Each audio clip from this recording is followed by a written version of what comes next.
It's okay. Off your mic. It's okay. She off your mic. Chai!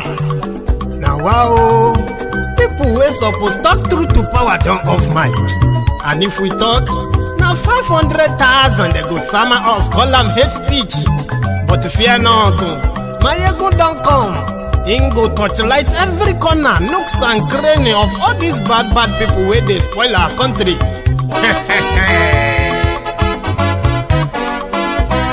So my people make we laugh, oh, yo yo. Maiyegun don't come, oh, yo yo. My people make we shout, oh, yo yo. Maiyegun don't come, oh, yo yo. Maiyegun don't come, man of the masses, oh, yo yo. Maiyegun don't come, oh, yo yo. Maiyegun diary Politico, oh, yo yo. Maiyegun don't come, oh, yo yo. This one not the off in mind. Oh, yo yo. Maiyegun don't come, oh, yo yo. Can in the touchlight every corner. Oh, yo yo. Maiyegun don't come, oh, yo yo. Okay, some people be they holla say they want the power. Chai. Them be promise us say we go get light and power. Them hustle sote they can't get the power. But now they know they do anything with the power. Every day, dollar just they get the higher power. Over naira. See them talk say make we off mind. But thank God say Maiyegun don't come. So my people make you loud, oh, yo yo. Maiyegun don't come, oh, yo yo. My people make we shout, oh, yo yo. Maiyegun don't come, oh, yo yo. Maiyegun don't come, man of the masses, oh, yo yo. Maiyegun don't come, oh, yo yo. Maiyegun diary Politico, oh, yo yo. Maiyegun don't come, oh, yo yo. This one not they off in mind, oh, yo yo. Maiyegun don't come, oh, yo yo. Person where they do evil, no one make person talk. Them say that Maiyegun, that man too they talk. He too they talk. Say Maiyegun diary, he they hot like pepper. But every day then they take money in bulk. Poor man picking, they the street they hawk. Still them talk say make we no talk. But thank God say Maiyegun don't come. So my people make you loud, oh yo yo. Maiyegun don't come, oh yo yo. My people make you shout, oh yo yo. Maiyegun don't come, oh yo yo. Maiyegun don't come, man of the masses.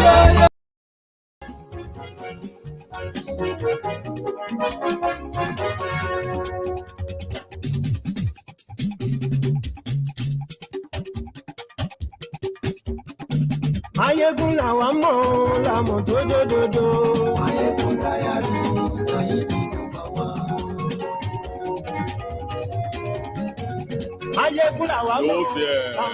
Good morning to you, good afternoon to you, good evening to you from wherever you are watching from. This is Maiyegun Live. Lórí Facebook, lórí YouTube. Maiyegun diary Maiyegun number one. Gbogbo bó ṣe ń lọ ni Maiyegun já wa sí. Maiyegun diary Maiyegun number one. Àṣírí ọ̀jẹ̀lú kì í bò níbẹ̀ o. Maiyegun diary Maiyegun number one. Bó bá ṣe eré, àní Maiyegun máa wí. Maiyegun diary. Thank you. Share the broadcast. Invite your friends. Invite your not so friendly friends. Most importantly, invite the Lagos Abobakus, the Oshogbo Alimajiris, the humbled slaves, the obedient fools, the sophisticated morons. Don't forget their uncles, their aunties, their mummies, their daddies, their Brodian BUhari Didiri. I'm talking about the Bele lecturers, the Mumu lecturers, and the Mumu Madus of this world.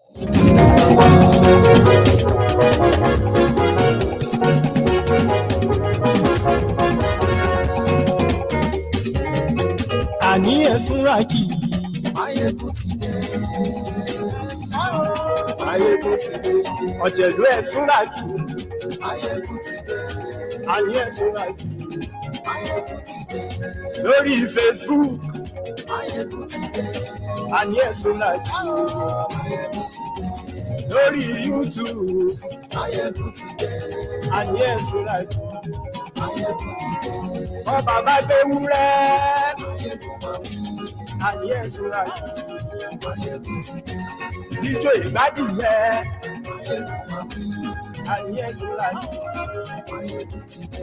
Presido bá rú sí òru. Àníyàn tó ra jù. Share the broadcast. Tell them that Maiyegun is here. And as you are settling down, drop your offerings just before you settle down. So good evening to you. Good afternoon to you. Good evening. Good morning to you from wherever you are watching from. Yes, this is Maiyegun live. And the news that you are about to probably savor today is going to be that of the demystification, the disgrace of the kleptomaniac, the old kleptomaniac, a demented one who believes that you owe him something, and that thing is to be president of Nigeria, a completely lost dog is gone astray long time ago. The day of reckoning is here, and you as a brethren, as a brother, as a sister, you are not responsible for what is about to happen to Tifnumbu. Therefore, brace up. Yeah, brace up. Their consensus or no consensus conversation has taken a new turn. Yes, the emergence of Atiku as the PDP candidate has also shifted the paradigm. Now, look at this. These are pieces of information that you can use somehow to predict what the end result will be concerning this charade.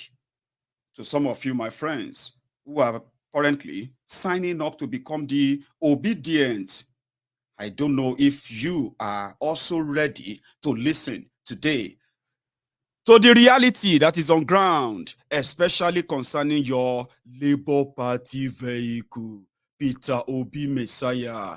I told you something about the system. I said, put in all you think you are there in your mind and see if you can make any difference in that system. Then everything you put into it, the system will throw back worse of that, opposite of that, what you are giving into it. Worse of it will be thrown back at you. And that is that popular balance of the Nigeria happening to you. It is the system. It is not your emotion. I'm going to tell you something tonight as well. If you have the emotion to take it, so to say. But let me first quickly share something with you. And this is coming from somebody who you would consider as one of the VIP in the society, the most the most protected personalities in Nigeria. Religion, it seems to be a little bit of if you get to the pinnacle of your religious, your religious calling, you are expected to be accorded some level of, sainthood, respect, and regard, and all of that. But today in Nigeria, now everybody go collect. But this time around, a man of God, a prelate of a Methodist church of Nigeria, a prelate named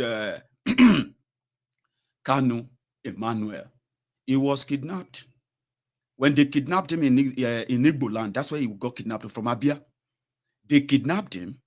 They made him drive them all around into Imo State until he coughed out 100 million naira for his freedom. Now, just like we have said many times that, you see, yesterday's survivor, in today's Nigeria, yesterday's survivors are today's victims. Today's survivors are going to be tomorrow's victims.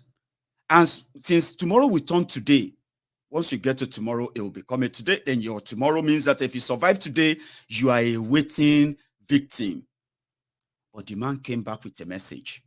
Something that if Maiyegun, who have been saying it for so long, if you feel like he is trying to exaggerate, if you think Maiyegun has been sort of, not helping, he continued to tell it just the way it is, instead of trying to sugarcoat it or be politically correct about it.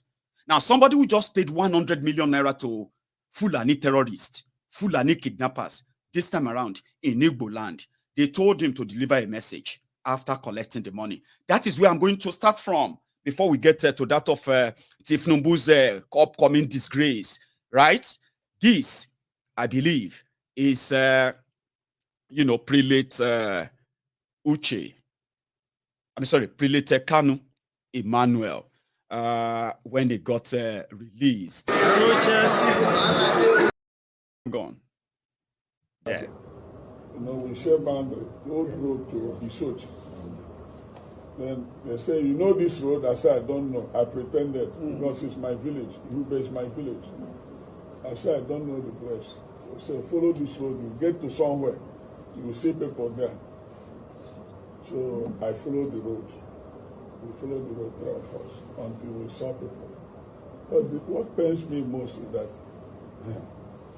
these people told us that they are going to bring, after buying enough weapons, they bring all those that have been put in disarray, driven away from Zamfara, Katsina, Zambisa Forest, that they are all coming to locate themselves in Igbo land, that there's no security in Igbo land, that they will come there and then they will deal with us.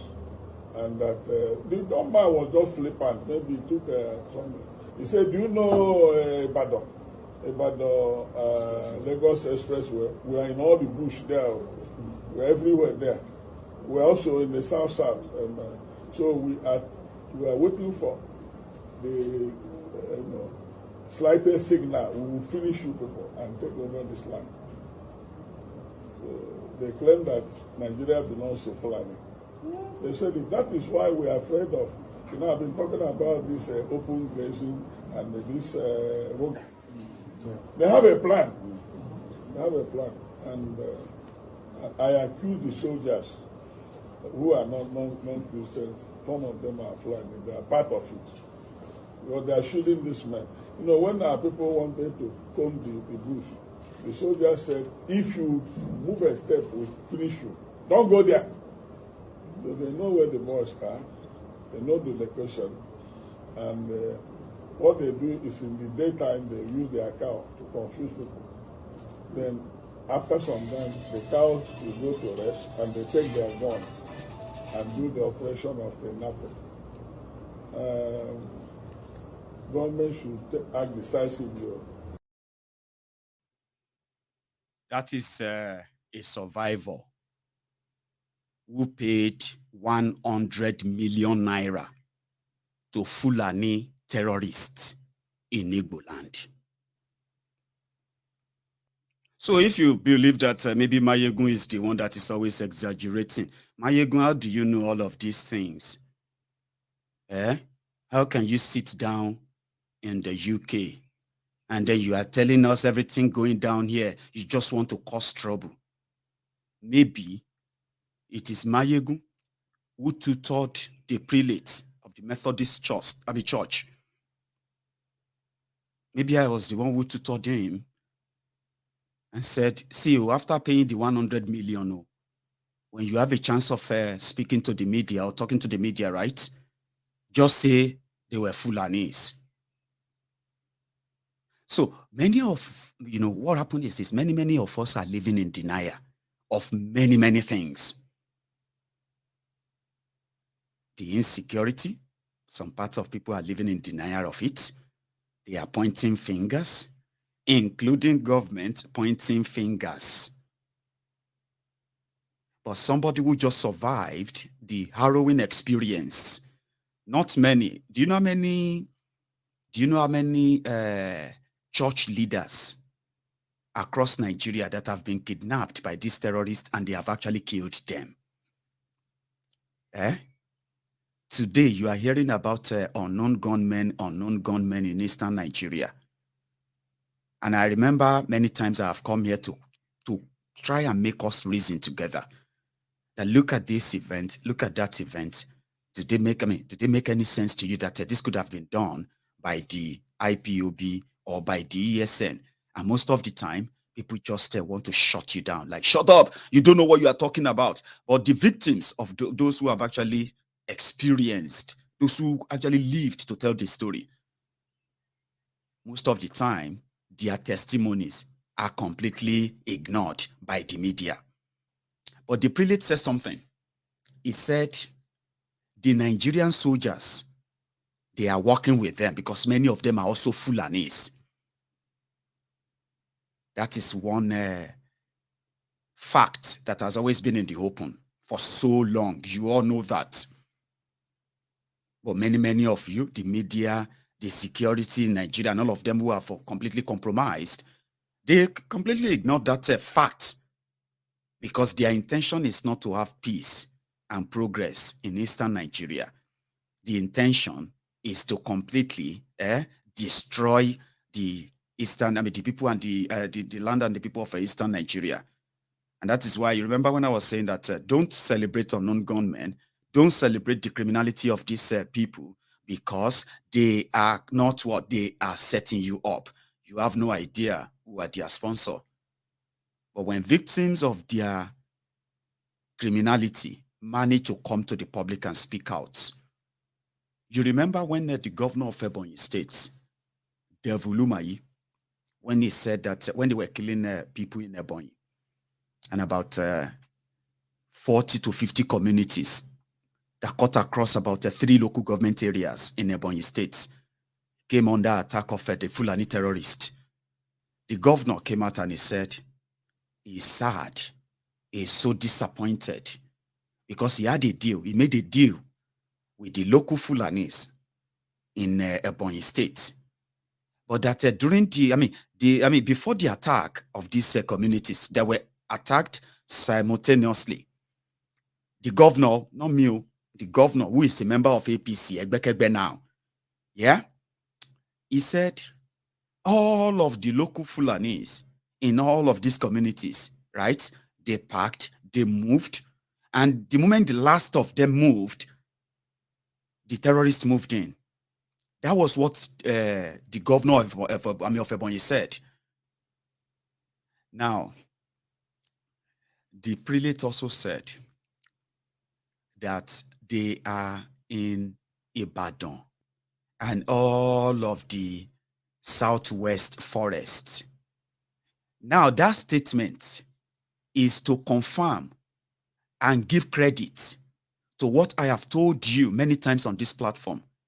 How many of you remember the time when a brother of mine was kidnapped by the Fulani terrorists? Yes. You see, I don't just come here to talk about things. Most of the time, I talk from the real experience of the people, including family members. A family member of mine was kidnapped this year. And guess what? When we finally paid them the ransom, he was traveling from my hometown. He was traveling to Ibadan, right? Then he got to Ogiri. That was where he got kidnapped. But that's actually the face story. But when he finally got released and I asked him, what happened? He said, Baba, we have been surrounded. That he never believed that he's going to live again. I said, why? He said, Baba, when these guys, when I was with them, right, they now told me how they got me and know my roots and everything. Listen to this very well. Oh, this happened to my own family member. It happened to a brother of mine that is probably watching this video. And I bet you there are many people who are watching this broadcast from my hometown, Odogbolu. He said, the leader of the kidnappers, who is a Fulani, right? He told him, he said, they have the map of the entire Yoruba land in their palm. They know all the routes, the villages along their route. Yeah, they have all their camp everywhere, and they can move undetected for any time, any day. They know where policemen do their patrol. They know where the highways are. They know where the township roads are. They know where the path will lead to, and they can make you trek in the forest of Yoruba land for days that you will never see a single human being. They know all of that. That's what my brother told me. Right. He said they no longer just jump on the road, okay, to kidnap random people. That is going to be a later thing. That's what he said that the person told him. He said, no, we are not going to be kidnapping people randomly like you are saying, not massively. But here in Yoruba land, we know many of you on social media, where you flaunt your wealth, where you live, what you do, your business, how you travel, and things like that. When they kidnapped my brother, they monitored him through the social media, Facebook, to the point that they got to know where he is living. To a point that he said they thought they were going to take him because he's somebody who is always plying that Odogbolu, Ishagamu, Ogere, Ibadan, those road. So they figured that out through his social media postings. Fulani terrorist, yo. He said it got to a point where they felt like they've not seen him in a while. So they decided that they were going to come and take him right there in his father's house in Odogbolu. True life story. Let's cut it short. They said it was because the day they wanted to come and take him, this is not him traveling now. For all of you who think that it's about traveling from one place to another, you can be targeted. You are living abroad. Yes, they are monitoring you. That's how terrible it has become. And that's a hint of what they told the prelate. They said the day they wanted to come and take him in Odogbolu, but they saw a lot of people there. Not because they couldn't take him. They would take him right there, but it's just that they would need to kill a lot of people. And they didn't want to kill a lot of people. So they withdrew back to their camp in the forest along Ogere, Ijebu, Ogere, Ibadan road. So the day that they finally got him, he actually posted that he's going to somewhere in Ibadan. So they just waited for him. When he got to the place, they missed him on his way to Ibadan. On his way back, they grabbed him. They left his car there and they took him. They told him who to call and who not to call. They were communicating with his own phone. But you know one sad thing that happened, like the prelate just said now. Yeah? A Yoruba man in Ogere saw the abandoned car of my own brother that was kidnapped. Yeah? He saw the abandoned car. And rather than report to the police, he took the car and he took it home. He took the car to the house of his ex-wife to go and show her that he's just bought a new car. Not just that, he called the people in his community, right? And they actually prayed for him for buying a new car. That was the car, abandoned car. My own brother's abandoned car. So the prelate said, they told him that they didn't know Ibadan. He said yes, that they control the entire place. So if you are watching me from Yoruba land, and you are hearing this for the first time, and you are probably thinking, my friend, is not like that. It's not always, you know what I mean? Remember this. Yesterday's survivors are going to be today's victims. Today's survivors are tomorrow's victims. So Nigeria is not for you. Nigeria is not for me. Nigeria is for the Fulani terrorists that are brought into Nigeria by this power monger from northern Nigeria who have told you if it go lead to civil war, make it lead to civil war. Northerner will lead you again. But you know what? Let me take a listen to this. Maybe Baba Adebanjo can say it better than myself. Please, listen to the message. And you probably won't like, not everybody will like the messenger, but listen critically to the message for the purpose of this chat. I can't see you clapping. I can't see you clapping.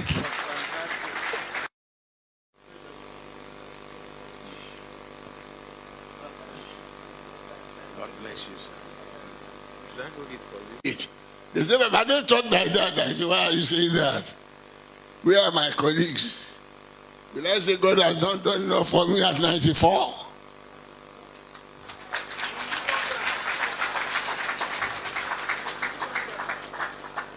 But maybe he has sent me thus far to tell Nigerians where we should be and stop deceiving ourselves.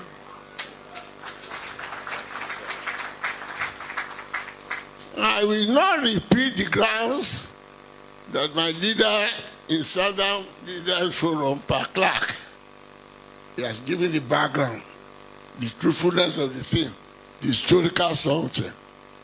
And Dr. Koko has done justice.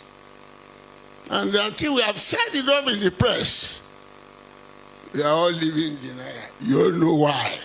They don't want the Southeast. It is not that they don't know the right. Don't believe that. I don't share that view. That you explain them, come and campaign to us. Campaign for what? What is obvious? What you all deny, what you must know.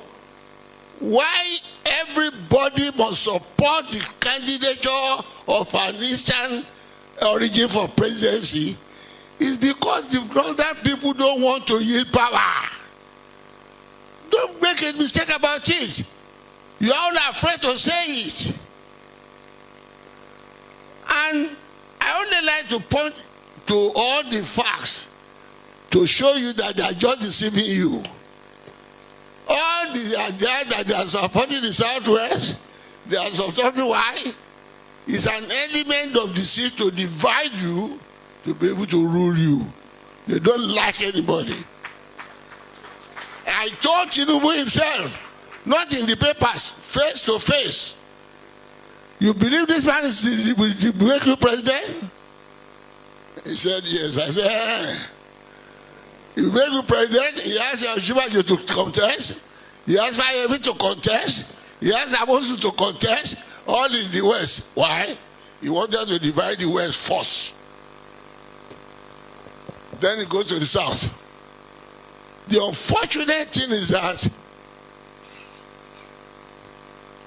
I'm sorry to this, President Goodluck Jonathan allow himself to be disgraced by mentioning the fact that I'm still considering that to be president. For what? No. Allow me. This is not matter for clapping. It's not a matter for clapping. This time I reflect over it. Gentlemen, no. We are discussing a serious matter.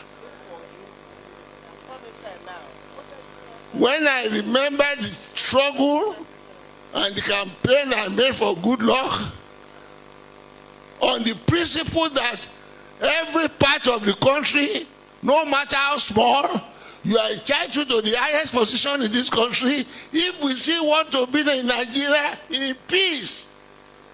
Not by force. It's a question of national cake. It's a question of national equality.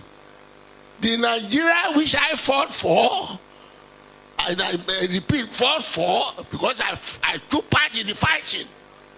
I am a follower of Awolowo, a follower of Azikwe. And Azikwe was my leader before I followed Awolowo, when he started to follow feudalism. I am one of the earliest Sikhs. Why? We want one Nigeria. But don't want Nigeria where one would be dominating the other. Not want you want the unity of the horse and the rider, where the northern will be the rider and the rest of the country will be the horse. No. If it should be that, it is to thy church, O Israel. No, you see, we are at a crossroad now. And I'm too old enough to be bending facts. My position is to say it as it is. I am appealing to South candidates who are showing themselves, Wike and others. They are not helping the issue. They are helping the North. however capable, wicked, and think he is, that fight now is supporting the North. It is the way to divide us. Just as they have given debates to Jonathan. All of them, they are not going to support them. All the people, the northern people that carry Jagaban, Soshibayu, this, he saw the seat, the typical Fulani deceit. If we get all of you divided there, it is about the Tambua,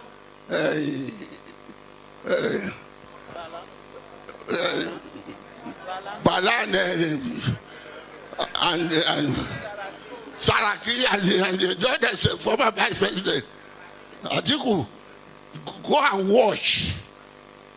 By the time they have got all of you divided, even in the southeast, where there are so many, you split your votes, then they will just imagine, they say that they are, and they will claim to be cleverer than us in the south, with all your PhD, with all your MSc, with all your DSc. Don't allow people who will know how. They say to have the population. Where is the population? Where is the population? You and I, we have all been to the north. It was the British people that maneuvered that population. It was Aerosmith. I have said it. Where is it? And I've said it in the papers. If the population they are claiming will be correct, they must be counting the cows and the cattle in the north. So don't let us be deceived. The problem is us ourselves. Get us united. Thanks for checking out Symphony on YouTube. Please be Thank you, Symphony, for giving us that piece. One Nigeria is not real. Listen, one Nigeria is about dominance, one ethnic nationality dominating others. That is the practical example of a one Nigeria. Now, if all of you have been hearing divide and rule, and some of you in your lifetime, you have never witnessed or, see it practically, what it means to be called divide and rule. Now, this is what you are witnessing right now. Because one Nigeria is about one ethnic nationality dominating other, and that's why we call it turn by turn Nigeria Limited.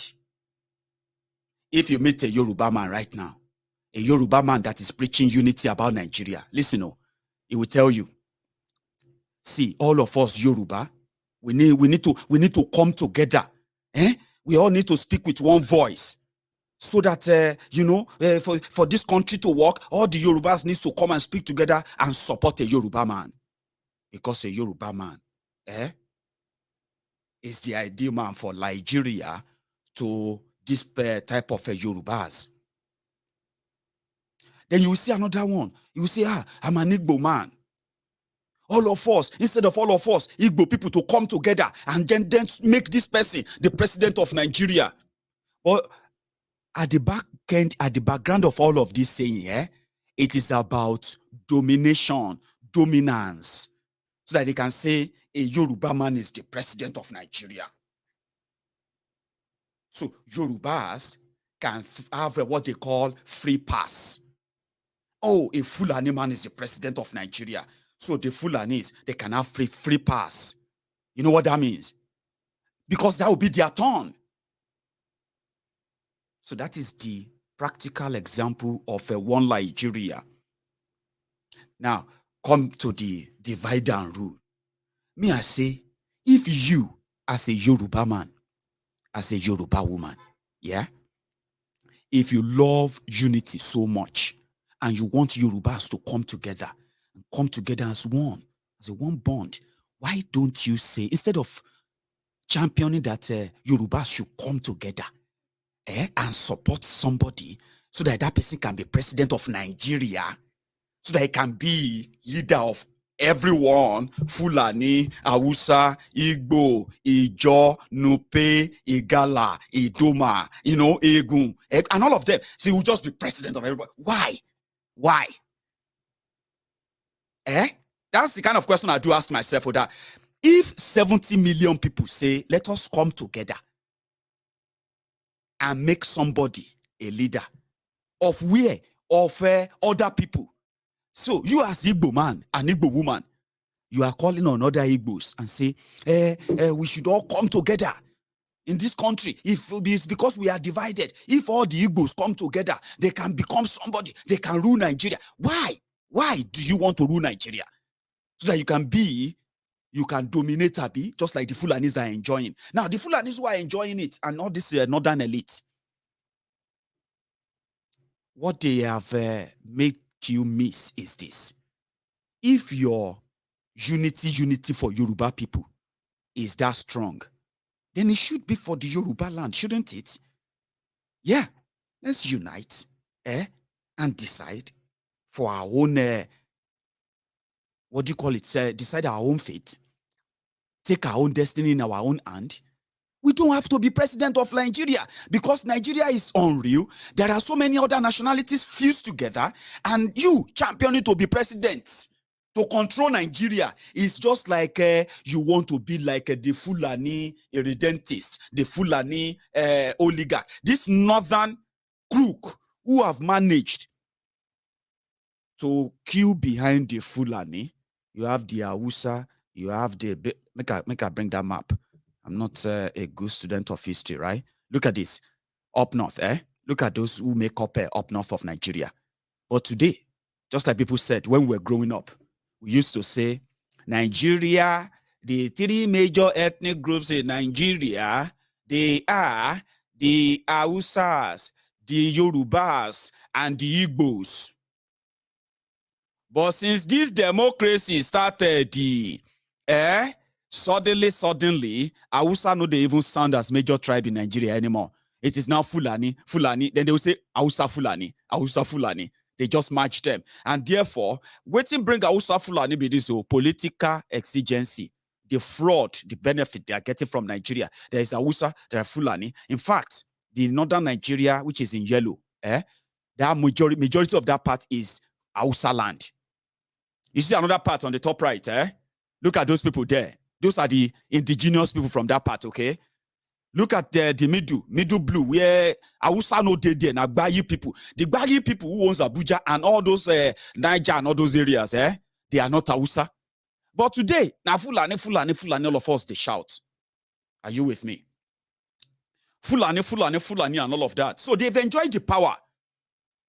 And the only way to keep the power is the deceit called election. The one that you are getting your PVC for. Why do you want to be president of Nigeria? Why does anybody want to fix Nigeria? Because it's obvious nobody can. No, of course nobody can. Yeah?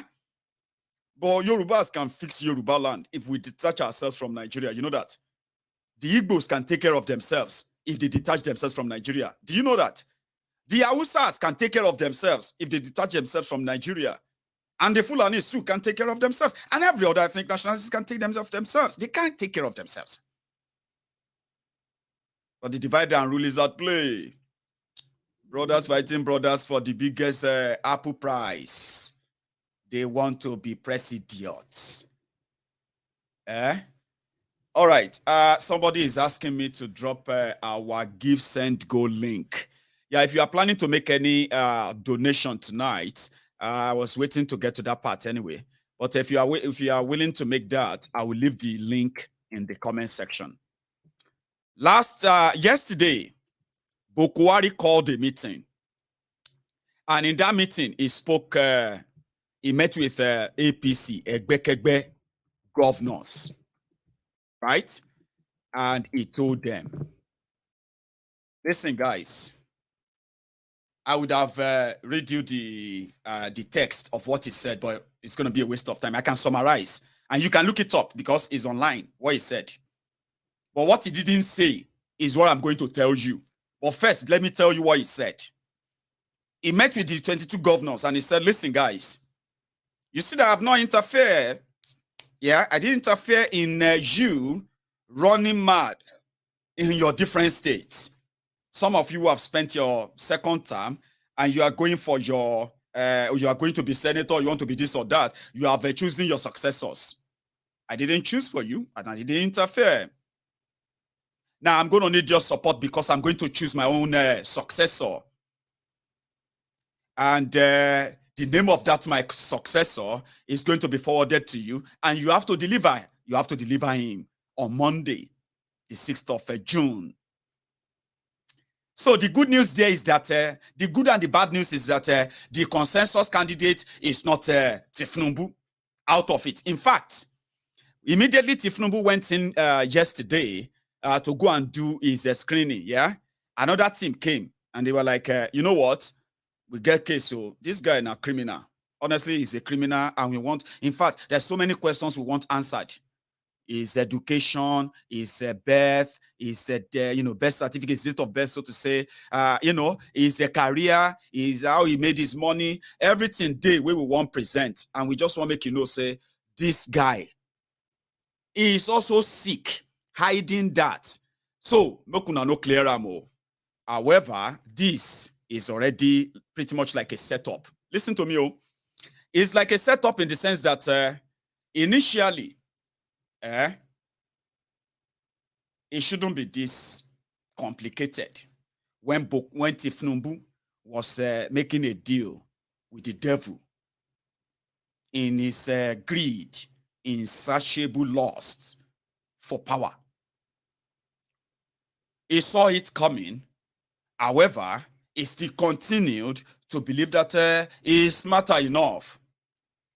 Now, what they have done now is that after this screening, they told him, they said, people have concern about your health. That is not on camera. Listen, no. They have concern about your health. They have concern about your age. That's why your birth certificate and all of that have to come in and all of that. You also would have to submit. So they subjected him into like others who he claimed benefited from his own generosity when he started the APC with them. But like I said, it is just the demystification journey. And in this case, as Yoruba will say, how many joba ewele, how many joba ewele. Now, how naked yoba is what is next now. So what happened? BUhari said he has the right to choose his successor. And they all have to deliver him on Monday. Who are the names that are popping up now? Okay. The last time I told you about Goodluck Egbere Jolantan, it didn't appear before their screening. So that gave, currently it gives his own admirers a bit of, a peace of mind that, okay, fine. Let's say no go be Jonathan. But guess what? Another person came up and he said, and that person is the National Vice Chairman of APC, Egbe, sending a warning to BUhari. Hey, BUhari, you better don't try to impose Jonathan on us or try to impose any candidate on us, any aspirant on us at all, because that can destroy APC. I didn't say that. Now, one of their National Vice Chairman said that. However, when BUhari met with the governors yesterday before leaving for Spain, he told them his candidate too. Me, I don't know yet. But they have already narrowed it down for these few reasons. They said the only person that can defeat Atiku and stop Atiku, they are not even rating Peter Obi. I'll come to that soon. They said that person must be a northerner and he must be a Muslim. So therefore, they've narrowed it down to... Now, the spear change and spear tire can still be that southern Nigeria. Even if they now choose anybody, if BUhari submits any name from southern Nigeria, among names he's considering, Tifnumbu is still not there. Tifnumbu no dey first list. Tifnumbu no dey second list. Tifnumbu no dey, what's they call this thing for university? The VC list. You know, any. And as I'm talking to you right now, his own foot soldiers who already have this information, right? What they are doing right now is that we'll scatter everything. Listen, in Lagos, in Abuja, right now, Tifnumbu's foot soldiers, some of them may be watching me right now as well, yeah? They have received the news. What they are waiting for now is just to see, for them to make it official. Then they will scatter everything according to them. But what they don't know is that the moment everybody finally fall in line, and Ahmed Lawan, your current Senate president, another person that is also in consideration that they have not mentioned his name all this while, his name is Sonny Yerima, the person that brought Sharia to to Zamfara. You remember him? The guy that got married to a 10-year-old or 8-year-old girl, and he said Sharia allowed it. You remember? Sorry, it's not 8-year-old girl. I think she's a 13-year-old girl. That guy is now a front runner, being considered for consensus. Maybe I just dropped that name now to scare you, but that's how scary it has become for the Tifnumbu camp. They are running mad right now. Everything, pastors, so everybody, people wait there on top mountain, people wait there inside the wherever, right now, shrine, everywhere. They are trying to see if something can change in the next 5 days. But I have a good news for you, right? It is never going to change. So the second plan is that once they make announcement, from what I have been told, Tifnumbu is going to fight it to the end. That's what they said. They said many of the aspirants have received the memo. In the next few days, you are going to be reading it in the papers, and they will be. That's how you get to know who is that person. They will start telling you that they are stepping down for this person, they are stepping down for that person. Then you begin to weigh the mood. Then you begin to get the signal. Who is that person going to be? Yeah? They even said that fake Pastor Ruga stands a better chance than Tifnumbu as we speak, in which the Tifnumbu camp calls it a complete betrayal. The people that never for once for 7 years felt like the Yorubas deserve better than what is being given to the Yorubas. I'm talking about what they have done, economic damage, all these things that they have done to the Yoruba land. These guys have always been there waiting for their own cash out days. The cash out day that they are waiting for today is now going to turn to the disgrace day. So this is not about a prayer. No worry. I know some of you are praying, may God change them, may God not change them. It is done. Right? So as it is now, the APC, they are now shifting 60% to up north for their candidate, and a very strong, Islamic fanatic. Somebody that won't do much campaign, because he's already there. And all it has to be is that BUhari is going to come out and raise his hand. And you know that as we have known, no matter how devastating the terrorism in northern Nigeria is under BUhari, their reaction is the same, a graveyard silence, right? If they are bombing any community or bombing any city in any part of northern Nigeria, listen to me, as people are running away, those who survive, as they are running away, if you put the ballot box and you put BUhari's picture there and tell them to vote for BUhari before they go to IDP camp, they will still stop by and they will still vote for APC because of BUhari. The reason is because of this religious fanaticism, something that pushed Atiku Abubakar to delete his own tweets condemning the killing of Deborah, accused of blaspheming, insulting Prophet Muhammad. So this is the time, this is the moment where you realize that that religion that all of you said, this will not make us compatible. How can they be this extremist? How can they this and that? That religion has been weaponized politically, and this is the moment they will use it. Guess what? The only advantage that Atiku has, as we speak, is that if APC should give their ticket to anybody in southern Nigeria. Now, that has also brought, that's going to bring me to this part of what I'm sharing with you tonight. It is still pretty much about why is the southern Nigeria fighting for the position of presidency of Nigeria, when the northern Nigeria, after destroying Nigeria this much, the northern Nigeria, who were supposed to be ordinarily, like gentlemanly, let the South lead. So why should the southern Nigeria say, We will do everything. We'll fight this, we'll fight that to lead Nigeria that the northern Nigeria said no to. Why should you waste that energy and that resources, that money, that lives that are going to be wasted in the course of this whole charade, right? Why do the southern political criminals, why do they have to go on this kind of expedition, an adventure, a murderous adventure? Why should they go on that when they have all the signal that says you will not be anything except they want it to be it, and yet they want you to know that it is one Nigeria. So if you put one Nigeria, if you type one Nigeria in Google, the definition it should bring to you should be dominance. That's the genuine definition of one Nigeria. Dominance. Everybody want to dominate the other.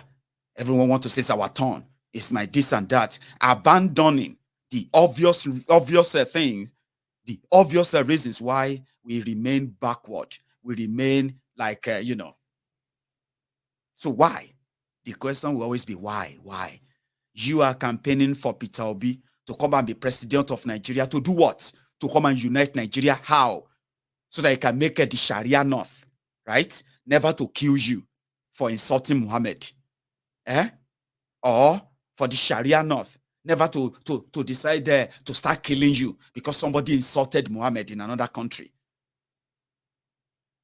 So what exactly is that Peter Obi coming to do? But again, una go hear am well soon. To unite what and what? To to make Nigeria greater of what? When you are ignoring the obvious. So it's working.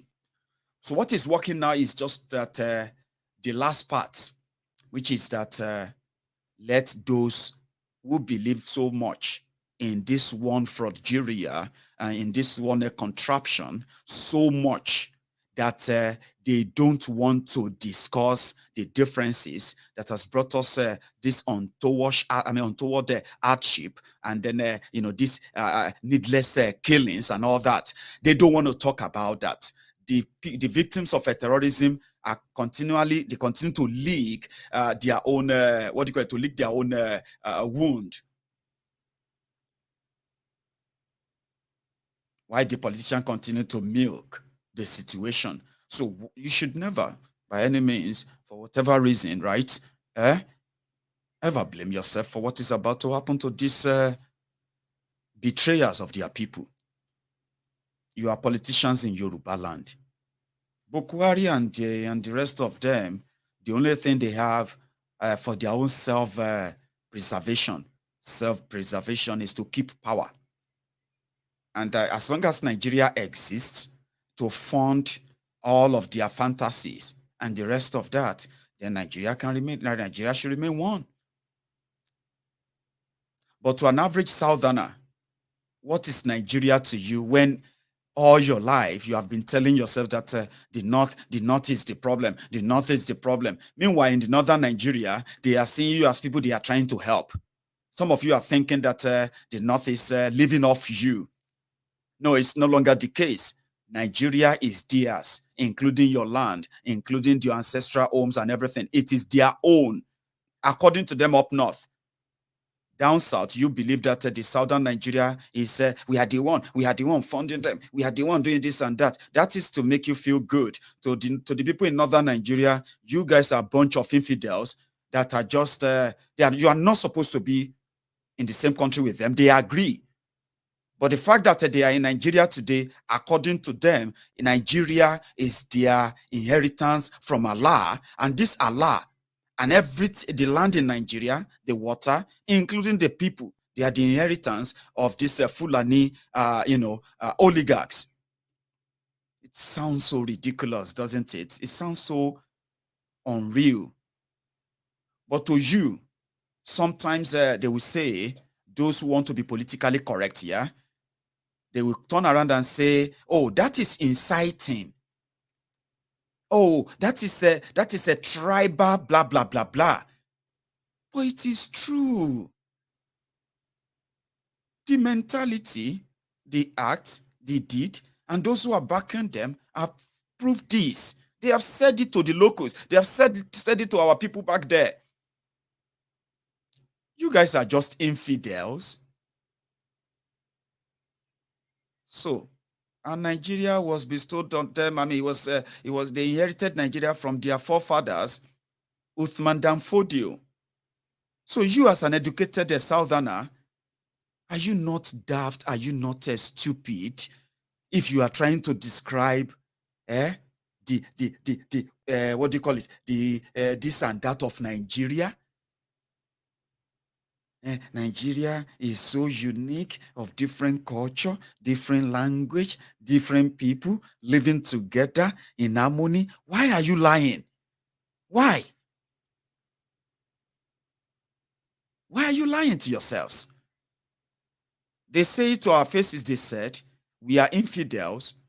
But if you say that, because you are educated, then you start guilt tripping yourself. Oh, does that not mean that I am actually like a bigot now? If I said that, no, you are not. The only people who pretend to have this type of definition of Nigeria in their head are the Southerners who seems to say, I have read about the African, this, Baba. Pan-Africanism means you keep your identity.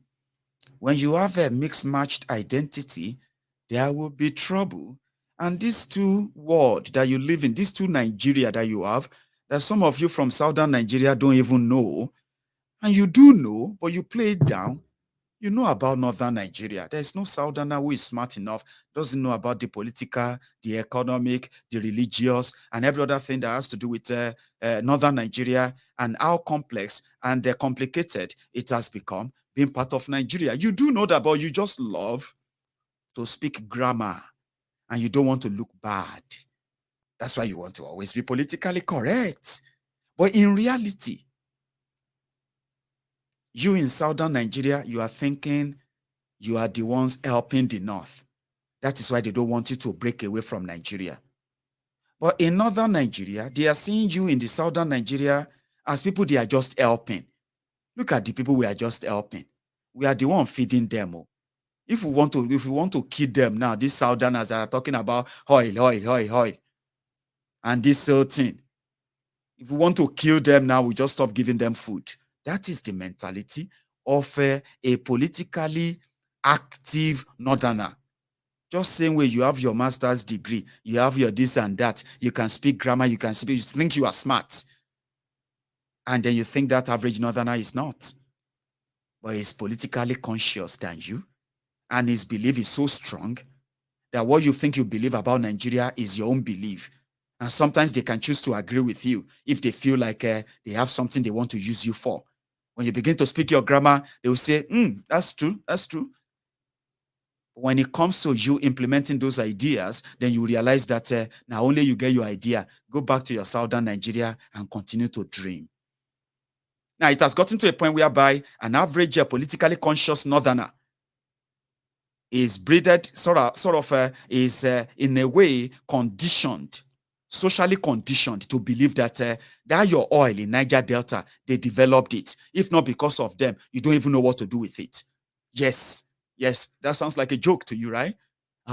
It's because you are educated. But if you go up north, that is not how they see it. All of you making mouth here and there, our oil, our this and that. No, they don't see it that way. To them, they are just helping you. You claim to be educated, but you are not. You got educated on the wrong things. They got educated about Nigeria and why Nigeria is their self-preservation. Holding on to power in Nigeria or remaining within the corridor of power in Nigeria is their own self-preservation. If they lose it, they've lost everything. So an average northerner believe that if not because of them that developed Lagos, all of you Yorubas, every small thing you are making mouth, every small thing here and there, they developed Lagos. If not because of them, do you even know what to do with sounds funny. No, it's not funny. And that is why they will tell you to your face. They will decide who becomes what. And all of your bragging, this and that, you can continue to brag. Do you know why they said that? It is because they know that you can make mouth, you can complain. Now, the same people representing you, now them, then go use against you. So once you can't be together, how can you say you want restructuring when the North say, no, it's not going to happen? Did you not see that? because the South is themselves, they don't want anything as one, right? When you said you ban open grazing, they were laughing at you. Ordinary Miyetiala, well, they were giving warning to Yoruba governors, Southern governors. In Nigeria, where do you think that is coming from? What kind of background teachings? What kind of, what you will say, oh, waiting these people, they smoke. They are not smoking anything different from what ordinary people will smoke, but they are being fed with the reality of Nigeria that they are not teaching you. Now, the moment you begin to know that reality, you are going to detach yourself. Honestly speaking, you can't know the truth about this whole concept. Why Nigeria is like this, why it won't work, why it will never work. The moment you realize it, I swear, you will not spend a day trying to keep Nigeria one. A day. So you have different ideas of Nigeria. You from the South. For now, you are campaigning, Peter Obi is going to come in and all of that. Now, this week, everybody go to get their own breakfast. For the Tifnumbu boys, abusing me every now and then, calling me names and the rest, they are going to come to that reality soon. Everything I've told you right now, they're going to come to that reality soon. So the South cannot ask for restructuring. The South cannot ask for a new constitution. The South cannot ask for a referendum. The South cannot ask for anything except the North says yes to it. What does that tell you? Does that tell you one Nigeria? Oh, you need to build bridges. Oh, sheo, Julius Baja. Build bridger. Oh, sheo, CCECC. I want to build the bridge. Oh, she. You need to build bridges. To build bridges. The Igbos need to build bridges. The Yorubas are building. Oh, she, Julius Baja. I want to build the bridges. How many bridges have you built now that has shown to you that Nigeria is anyway one other than you waiting for your turn? So until they say that, how does that then make it one Nigeria? How? Because it is a fraud. You will discover it soon. The system. I love the enthusiasm of the Peter Obi enthusiasts. The Peter Obi, they call themselves obedient. But all of unanaya emotion, they run you. Soon, Nigeria go happen to you. You know why I said I actually like you? The Peter Obi Votrons. Your emotion is telling you that you are doing the right thing. Nigeria must change. Yorubas, Hausas, Igbos, everybody must come together. We must fight for your future. Osheo Evander Olifidi, and Evander Olifidi, and Mike Tyson to fight for your future under a rigged system. You are ignoring the obvious so that Peter Obi can come and be president of Nigeria to unite Nigeria. Make I give you a bit of a hint. The dust of your Peter Obi winning the Labour Party ticket never settled. The dust never settled. Where the reality done the setting. Naija long baby. Chungbo. Whatever you have in your head, even if you believe that, you know what, in order to fight this system, we need to bring people of like mind together, and we need to start a political party. And then when you start a political party, then we go into it and we challenge them and we take power. Osheo, Alaye, take over. I bet your own campaign, Peter Obi, is take back Nigeria. From who? You want to take back Nigeria from the owners of Nigeria. Oh yeah, get ready for this. Omoyele show, was everywhere mobilizing people. We need to fight. We need to get this. We need to, all of us should come together. The young people cannot continue to live like this. This country belongs to us. It's our country. They say, oh, Benny, protest. Your protest is too much. Everything protest. Why don't you go and run for office? Oh, yeah, now go and be president now. Why don't you go and contest so that we can vote for you? If you know, say you go do and better. I bet that was what Showore felt like. Okay. You think say I can't be better president? You think I don't have program? You think I can't do better than these people? Oh yeah, I'll start a political party. I'm using Showore before I come to Peter Obi because Labour Party don't day before AAC. When the Nigeria system, they watch.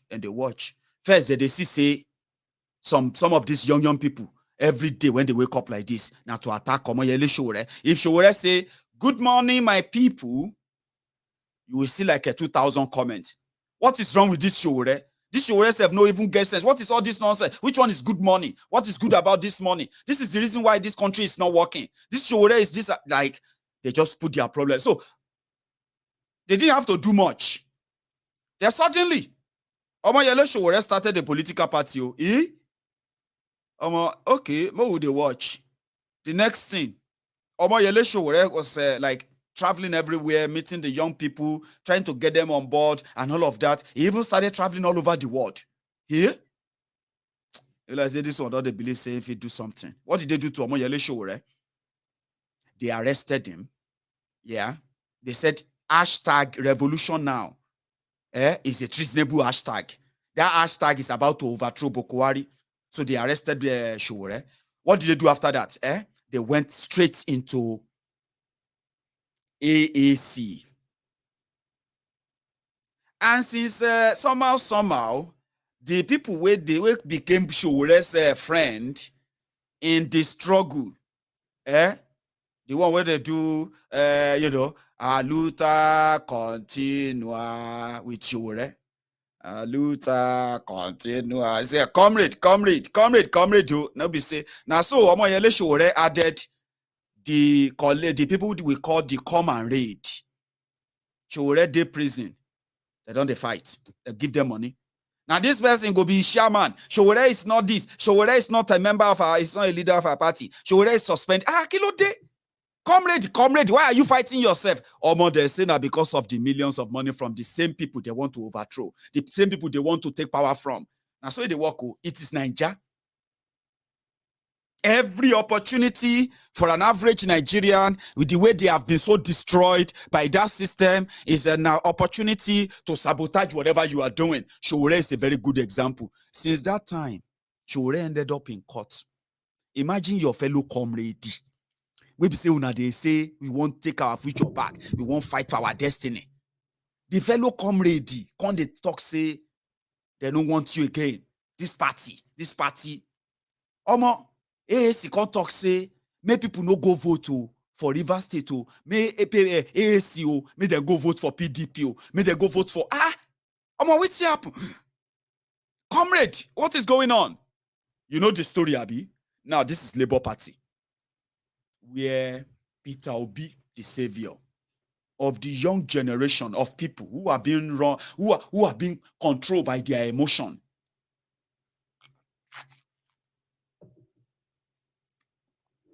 The way Nigeria work, when it happened to you, first they think, say, I'm gonna share this thing real.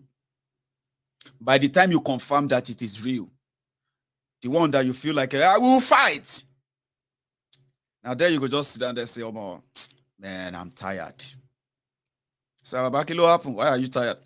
Man, I'm tired of this whole country. Why are you tired now? I thought we have to fight. Labour Party that Peter Obi is in right now, they have more than two factions. Maybe you have been reading about PDP factions, APC faction, this and that faction. But the difference is that now the people with the NLC, Nigeria Losers Congress. Okay, sorry, Nigeria Labour Congress, NLC. The people who used to make the deals with the government. You know, the ones that always call you for national strike, NLC, businessmen. You know them. Labour, I want Labour. They started Labour Party, where Oshiomhole, who used to be the leader of NLC, once upon a time, later became the governor through that same Labour Party. I don't know if many of you remember that Oshiomhole became governor through Labour Party. Anyway, before jumping to ACN, I've been at AAC, whatever. The Labour Party has their own different factions. And currently, they say the faction that gave Peter Obi the ticket, that faction, is a different faction. It's not the right one. Meanwhile, the ones that gave Peter Obi his ticket and welcoming all these new people to Labour Party, that one said, those factions, they have compromised. They are not part of us again. They have been suspended. Now, that confusion, Nigeria, they work out okay? Of course, now, they will do everything this time, and nobody will stop your Peter Obi, of course. But the way it works is that you will begin to now see those who are going to work with you. Abi, you shall meet people there. You need to tell yourself that, now vote, you won't vote, Abi. Now you go know what Nigeria is made up and why, it is better to demand for Peter Obi presidency for Biafra, Maiyegun's presidency for Yoruba land. And you can then give them BUhari presidency in the Arewa land. That's why it is. Your Peter Obi becoming the third force, and every other potential, every political party you see in Nigeria today, every one of them, they have the APC, they have the PDP, people destroying people, representatives in all of them. I bet Peter Obi himself knows better anyway. But as you go into these following months, the reality is going to begin to settle in. You are going to begin to read some headline news. This particular faction say, that particular faction say, all of you go, they come the wonder, say, oh, wait till they happen, God self. So last, since many of you have agreed to play by their rule book, of course, now you end up in the dragnet of the APC, Egbekegbe, at the PDP, the people destroying the people, right there. And then you have to choose between the devil and the deep blue sea. Since you have been part of the process, you know what will happen at the end of the day? You will validate whatever they give to you. Now, since brothers and sisters are already divided, they want to be president of Nigeria. They don't care about their own security, their own economy, and every other thing that has to do with them. They want to be president of Nigeria. Then you'll be handed over another 8 years of a northern rule. Then one Nigeria, Mr. Unifier, one Nigeria probably will no longer make sense to you. Or the lies about one Nigeria can become clearer to you then.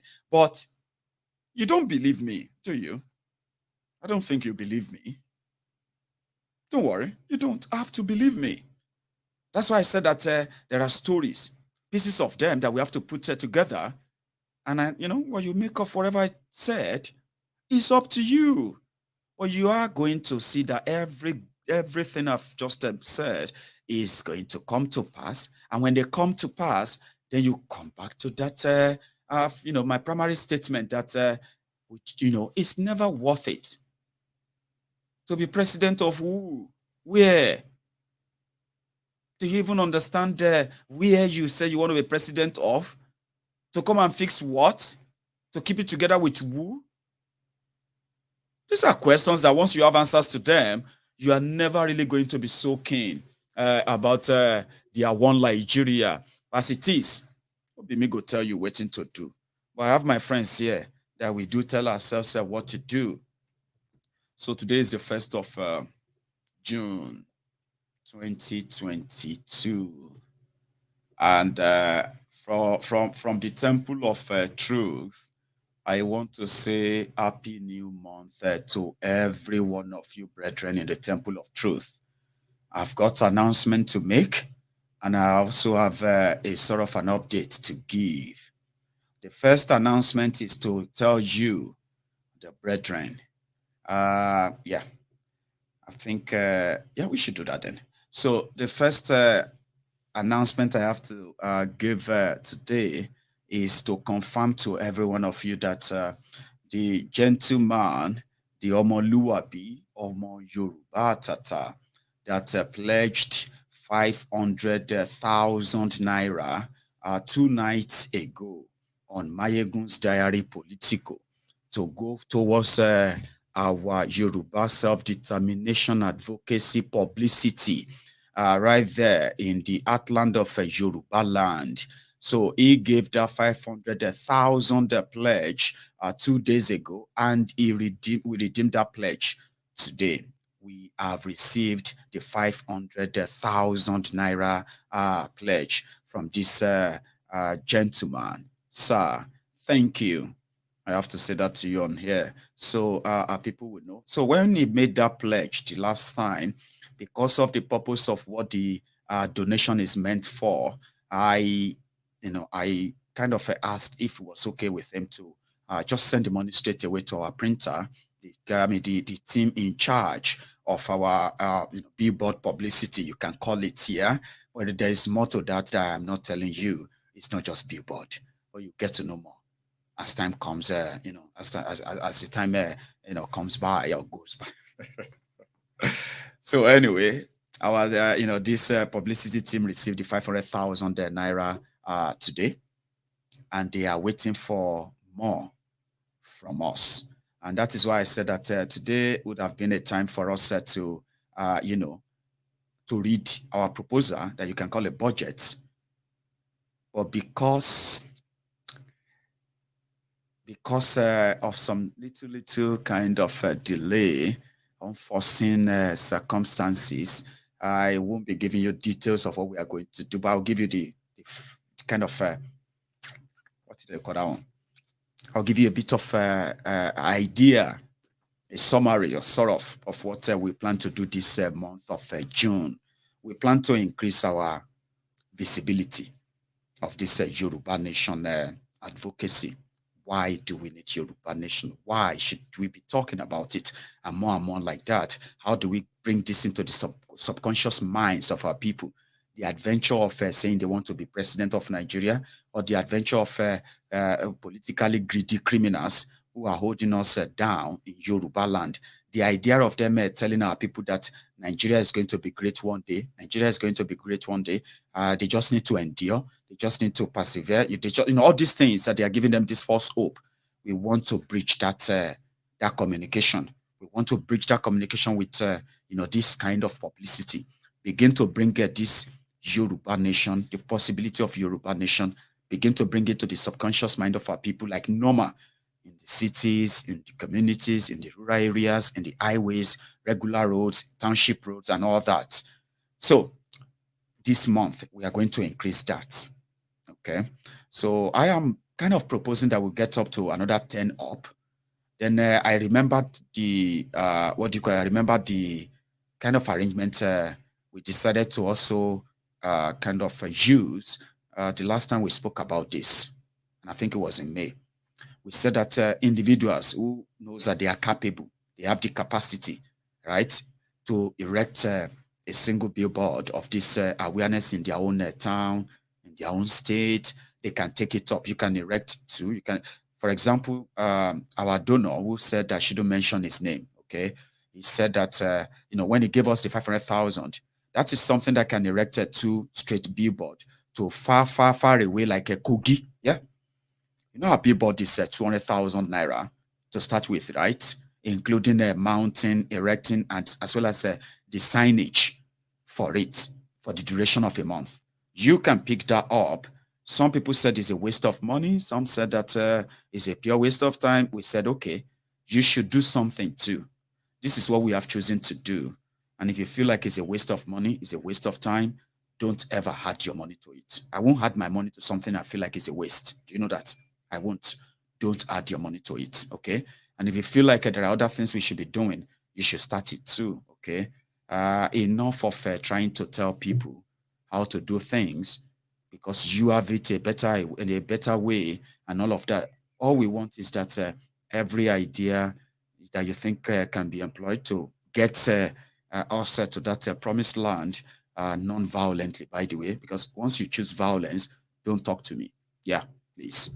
I won't be your friend. I won't be somebody that you can talk to all the time.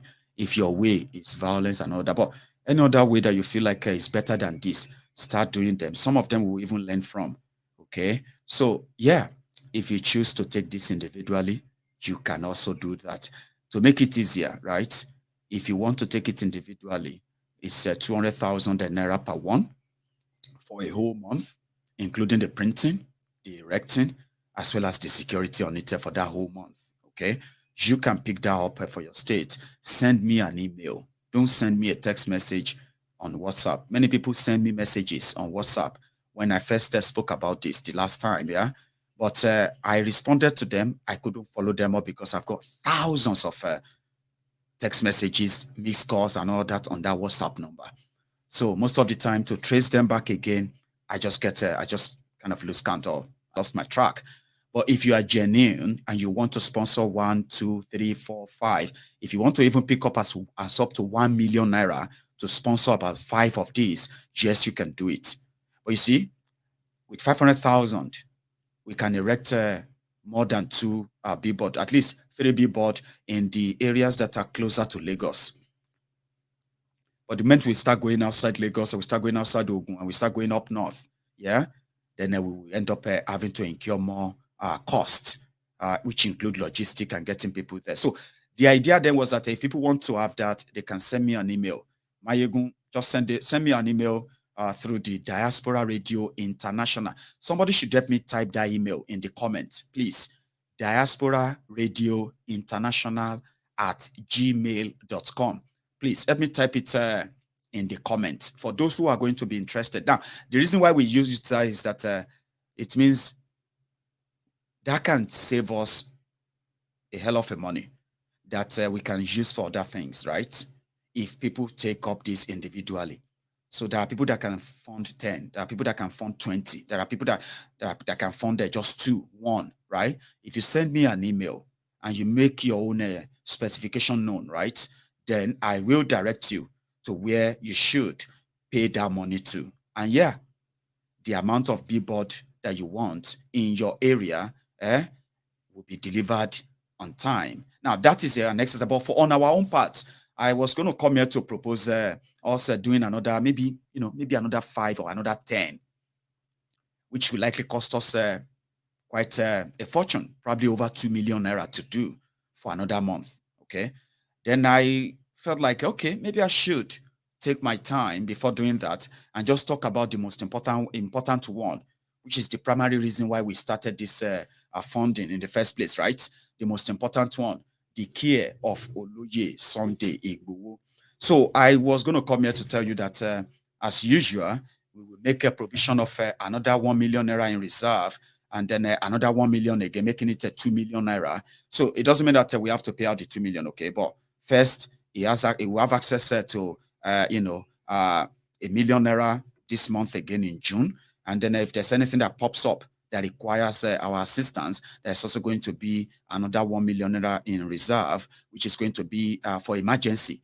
He's never had an emergency for the past 3 months that I've been in contact with him due to this role that you all appointed Maiyegun to take on, right? So he's never had an emergency. So it simply means that he will have access to the first million.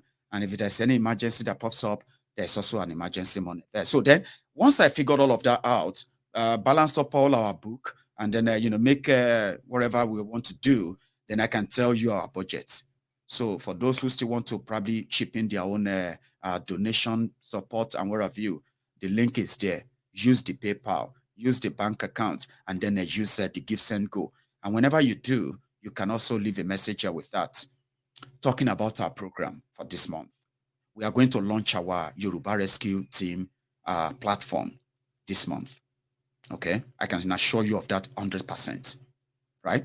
So we'll launch that this month, and we're going to start it as an organization that you, as a Yoruba man, including you, a friend of Yoruba, you can also be part of it too. It is going to be a community like we've said all the time. And then, yeah, it's not going to be about wasting money this time around. It's pretty much about touching the lives of our people that are going to be that are currently being bombarded with lies from the politicians who destroyed our land to this point, right? Now they are back, promising them heaven and earth, and our people are going to be following them. Now, we're not just going to tell them to stop following them. We are going to interrupt their line of communication, their line of relationship. All of these are part of what is coming, which means that we have our programs which we have outlined coming with this Yoruba Rescue Team. I'm going to be part of the team. You are going to be part of the team, and the members of your family will be part of this team. The team that are coming,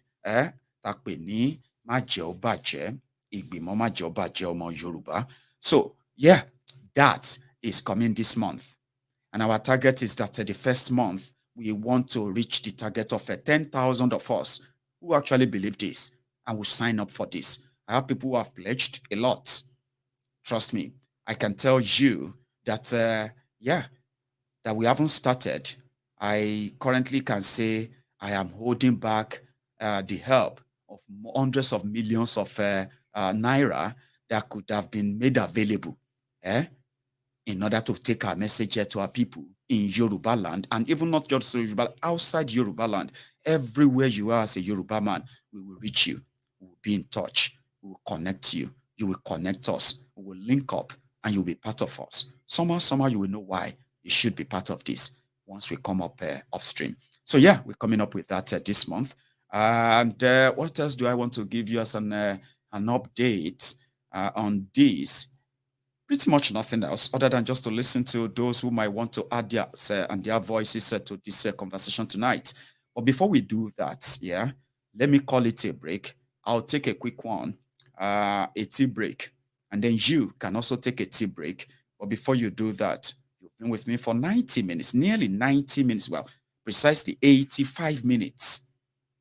And yet, I don't think you've actually dropped your offerings. Do you know what that is?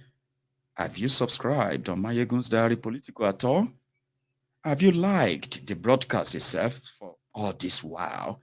I mean, if there is a dislike button right now, I would encourage you to use it. It is called engagement. Be part of this. Don't just sit back. So that when I get back and you pick up that phone, we can have a chat too. I will be back.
Thank you. So, I am going to open the line, and I'm also going to bring up the link of our Give Send Go, which is the popular one. If you still pretty much feel like you want to be part of this, we are still about 12,000 pounds away from our target. Now, if this is something you want to be part of tonight, or you just want to call in, add your voice to the conversation, of course, you can be part of that too. So I'm going to begin to count our time. Where are we now? We are currently at 649 pounds. That's what we have on the Give Send Go. So if you're watching me and you want to be part of that, I bet you should do that now. So hello. Hello, Maiyegun. Hello, sir. How are you? Well done. I'm fine. This is the priest of peace. The priest of peace. Yes. Like I say, we need you in the house tonight because it's been violence all week. You are welcome. I know. Yeah, I made the post in the morning. You know, I was talking about, you know, why people should thank Nnamdi Kanu for telling us everything that we were supposed to know and how to handle the situation that Nigeria is at this point. We are Nigerian is so naive. So naive. I was commenting on the platform. I said, these APC people, what if they give Amechi the ticket? Yeah. Somebody was like, stop it, don't try it. I say, it's what if? What if Amechi got the ticket? So, but generally speaking, it is so disheartening. Even at this point, Nigerian government is still bringing intimidation. They want to intimidate the primate, the man that was kidnapped. He saw everything. Now. You wait now. In the next 2 days now, they will make him change his story. They may tell you that DSS is inviting him. They will intimidate. Is that no? That man is not the type of person, as I see, is not the kind of person that will change his story. Amen. Because this is what he experienced. And there is no other thing to say except what he has said. So whether they want to bring him in or not, he is still going to say what he has already been said. It's out there. It is out there. So there's nothing Nigerian government can do. So now they are going to buy time to do what they know how to do, to change the narrative. But it's unfortunate. The more they want to hide these things, the more they want to change the narrative, the harder it becomes on them. The harder it becomes on them. And my annoyance is that our people back home are still naive. I want to use just naive, that word, so that it's because it's soft. We don't need to use soft word, but let me just use it because of the nature of, my status as a priest. You want the message to be sort of taken in better without them remembering the insult. I'm with you. Naivety. Yes. So this is the thing. Thank you for what you're doing. We are watching because, the other day, finally, just a minute, let me just round up. Oh, come on, man. I sent a response to P2B, carry me, they go. I said, look, people did not understand. What P2B stands for is good, though. Yes. What he believes in, I believe in. A better Nigeria, if that is possible. Okay. But what stands against P2B is what people do not want to understand. They don't even want to be open to discuss about it. That is the problem. So, and they were Facebook shut me down. I cannot comment for the next 13 days. So because of that, I was shut down.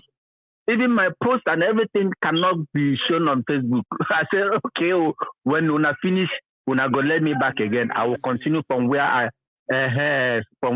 stopped. So people should understand Nigeria, except the system is changed through referendum. All the ethnic nationalities should come down at the table of brotherhood and renegotiate how to live. If not, want to be together or not, let's have that conversation. But the northern Nigeria knows that if that should happen, it's going to be about breaking up of Nigeria. You and I know that now. It's true now. And they don't that is where it's going to lead. Yeah. The so they will go. They won't rule Nigeria. They won't be leaders of Nigeria. It's unfortunate. But how? On what system? On the approval of the North. On what system? So that is the thing. Thank you so much for giving me this time to speak. Thank you, sir, for being part of it as well. Sorry if the line is acting up in a way. I will manage it and somehow we'll get it. Hello, dear. Hello, sir. One name, Mother. How are you, sir? My only brother who understands the cry of the masses. Thank you, sir. Bless you, my brother. You're so welcome, sir. Yeah, you're welcome. Anyway, thank God for people like the Baba that just spoke. That will be, I mean, the Baba you put on his video. That man, God will bless him and his generations to come. Amen to that. If there's anything that is called a pan-Nigerian, I mean a pan-African, a pan-Nigerian or pan-citizen, he is a pan-citizen. Pro people. Yeah, because he wanted an equal field. Undermine that he is not looking at it from the angle of which we are looking at it from right now. No. But he is letting us know if it cannot work the way he has said it, why are we together? So his question still tells us where he stands upon. That's right. You know, so we are not surprised at what is going on. They've invited the priest. The priest will go there. They would not ask him to change his story. They will just buy away time. They know that Nigerians are forgetful Jones. Before you know it, that story, they forget about that story. Danjuma spoke, waiting happen, nothing. My Lafia spoke, waiting happen, nothing. Waiting happen. And so Wale Soyinka spoke, waiting happen, nothing. Spoke, waiting All happen, this, nothing. You know, so they, right.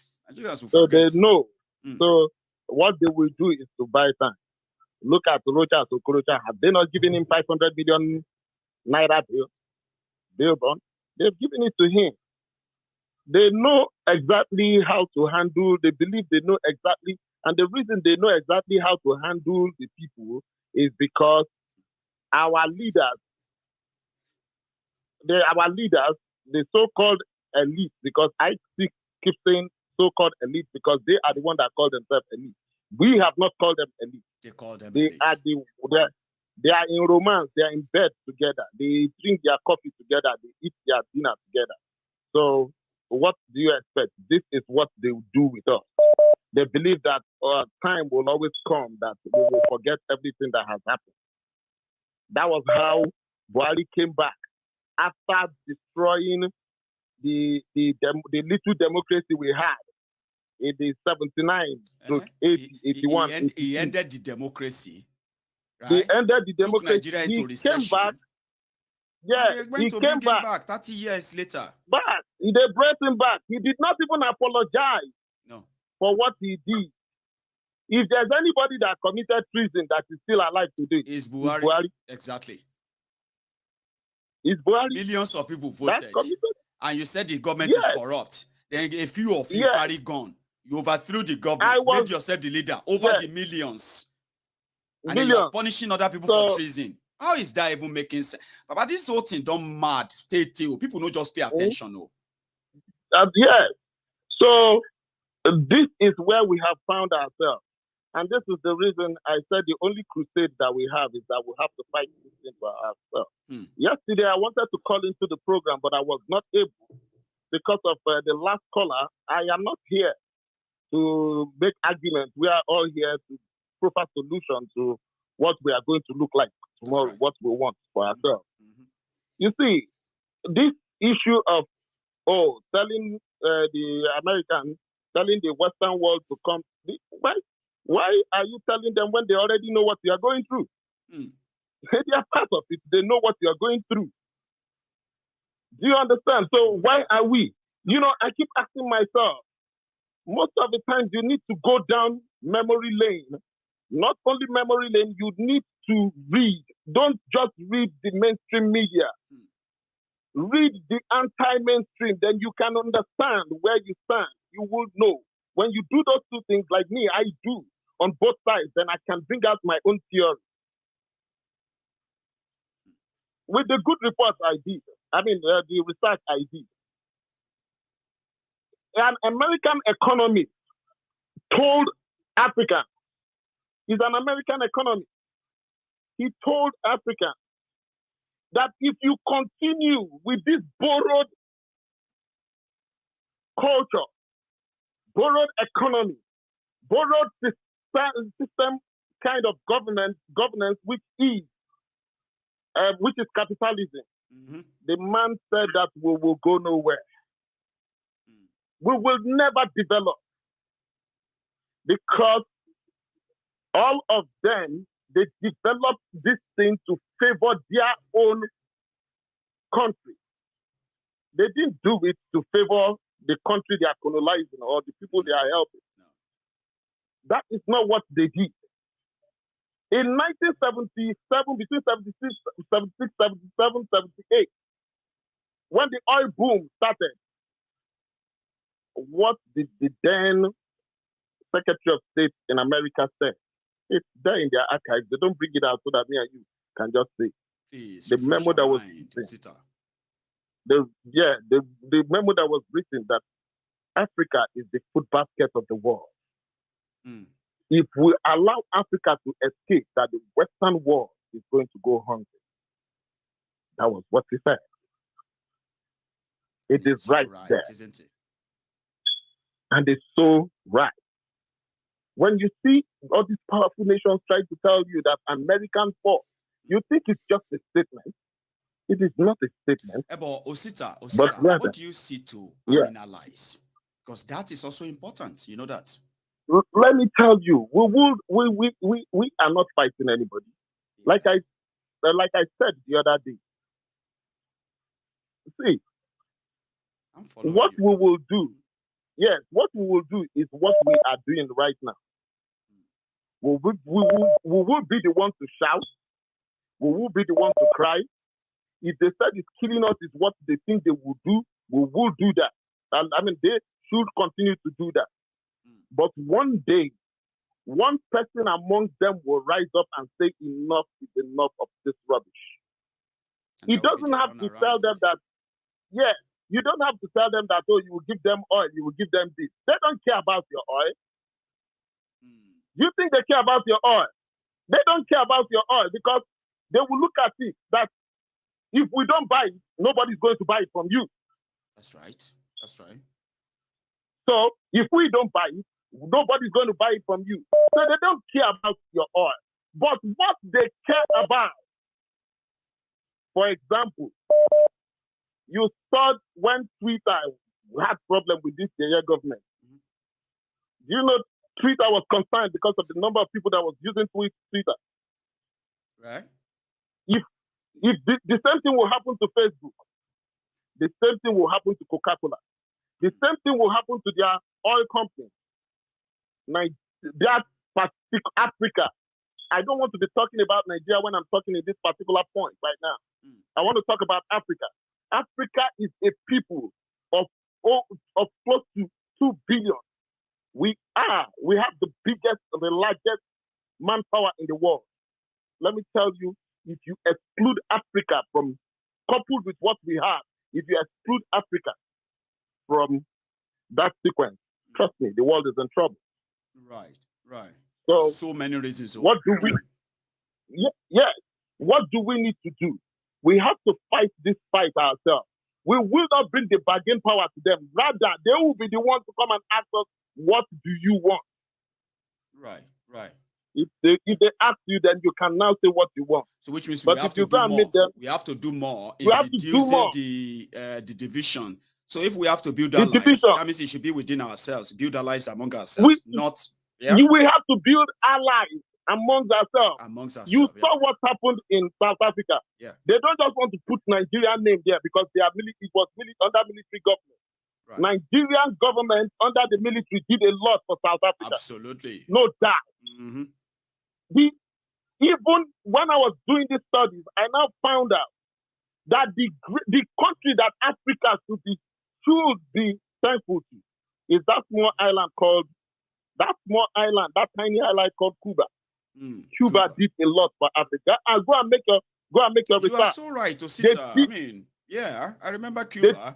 They did a lot. Loads of others too, yeah? Yes, they did a lot for Africa. So what am I trying to say? Mm-hmm. What I'm trying to say is that we have to locate our identity. Right. If you don't know yourself to be Oduduwa, you don't know yourself to be Biafran. If you don't know yourself to be an African, my brother, all these things we are saying, they will take us for a ride. It's just a waste. It's just a waste. Enough. I am telling people, there was some. Yes. Thank you so much. There was something. Yeah, go on. Yeah. Thank you very much, and God bless you. Bye for now. And you too. Thank you so much, Osita. And I love this. We are all learning, and from this, we're picking what we think will be so much of use, so to say. So I have another person on the line. Here. Hello. Agon. Let me see. I don't know why it's not connected to the main source. Can you hear me, Baba? Yeah, I can, of course. Oh, brilliant. So here you are. You're live. Good afternoon, Baba. Good afternoon, my brother. How are you? Good to sir. I say at the shop, Monday Balo. It was already Osita solo look Kamila. You see, so we go.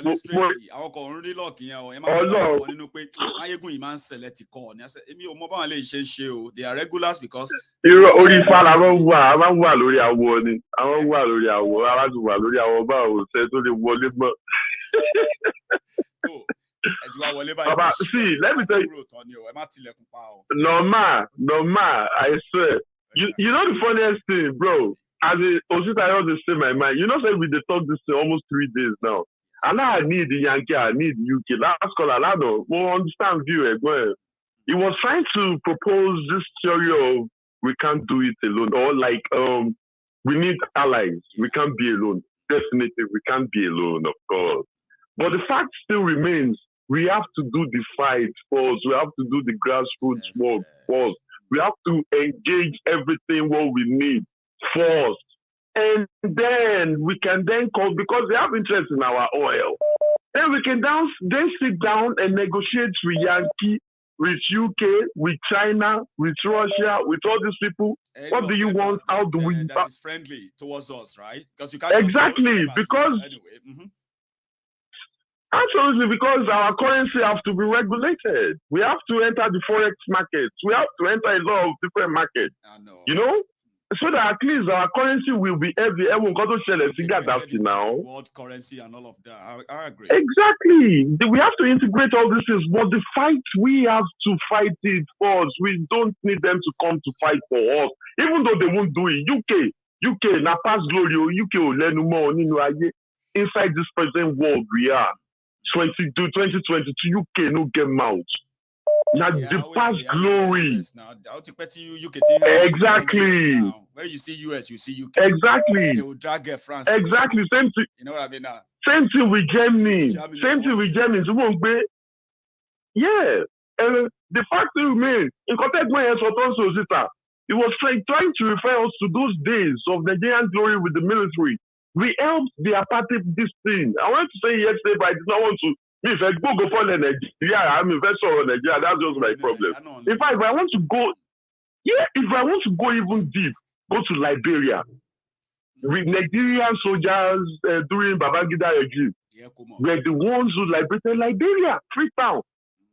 No be Yankee, no be UK, no be France. So we don't need them, to be honest, right?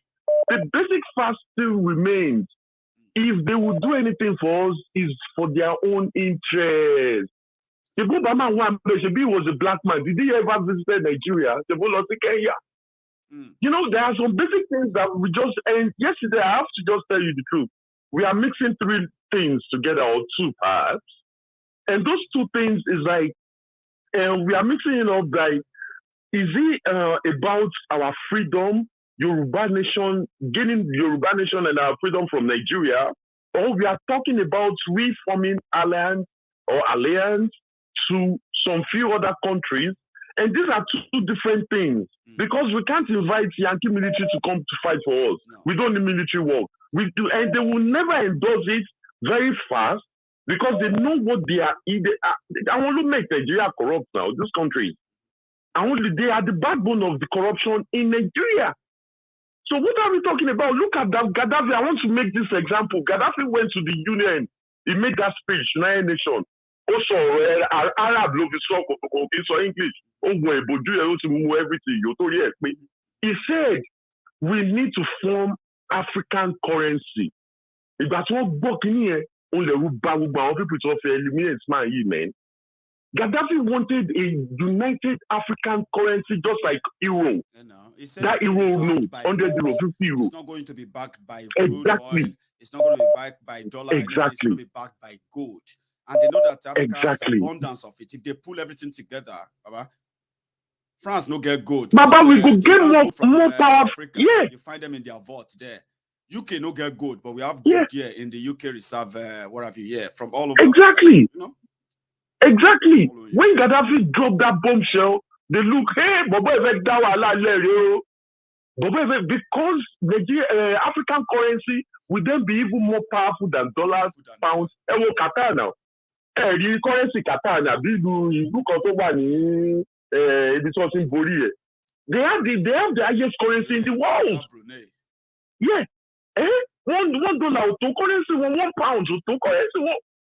They did it. Kuwait, yes. That's Kuwait. You're absolutely right. So now, what are we fighting for? We are fighting for our freedom. Nobody will fight it for us. Just accept it. We have to face it. And when we then gain our freedom, then we will then invite them. Am I going to negotiate? Hello,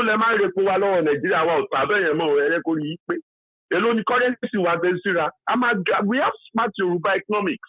We have smart doctors. We have everything it takes to remain, to be a nation. Passports, right? How many countries in Nigerian passports? I think visa. Ordinary can want to Macedonia, not Macedonia to go like this. Won't go any European country without visa free. I want to see me. Je country go come attack is Ghana visa like Cotonou visa.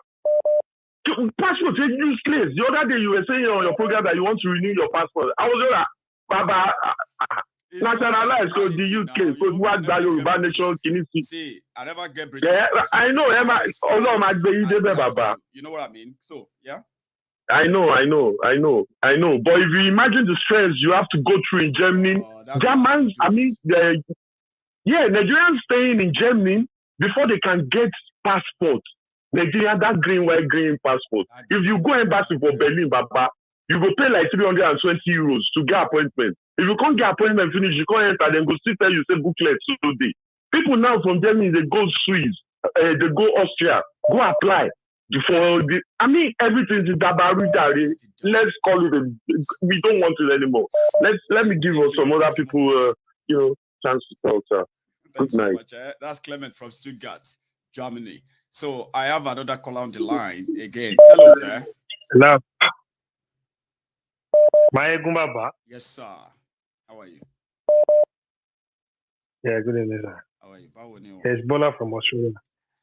Bola again from Australia, sir. Is that you? Ben, you. So in Australia again, and it's a pleasure to have you, sir. How are you tonight again? This morning. Yeah, it's been a long time I've been calling, but I didn't get through. I'm glad you did tonight. So, you're welcome. Yeah, Baba. There's something that is rubbing my mind. Trust me, for the past 3-4 weeks now, I've been sitting in front of my TV and watching you every day. Watch it because I got a notification. Once I got the notification, and I will stand on the TV and watch you from the start to the end. And something that amazing is that you present something one day and it never be the same to the second day. Everything is totally different, and which everybody is really, really appreciating you all the time. Thank you, sir. But there's something that is always rubbing my mind. We talk every day. Can we just look for way out of this problem that we have? Did you understand what I'm saying? I am with you. Can we look for the way out of this? You are talking about a quick way out. You know what I think, sir? Because the way out is what we talk about. Some of them we are already putting them to test, practicing them and all of that. We know it's going to be a marathon. It's not going to be just a relay. But when you say, can we not just come out with something? You are talking about, can't we just get something done quickly? And that's so impossible, Yeah, because about it. Because if it is possible, I bet you and I would have done that right now. right? And save ourselves that distress. That's true. Because, sometimes I would just sit down and watch TV. And, even a friend of mine that is not from Nigeria, because I live with a person that's not from Nigeria, which is from Liberia.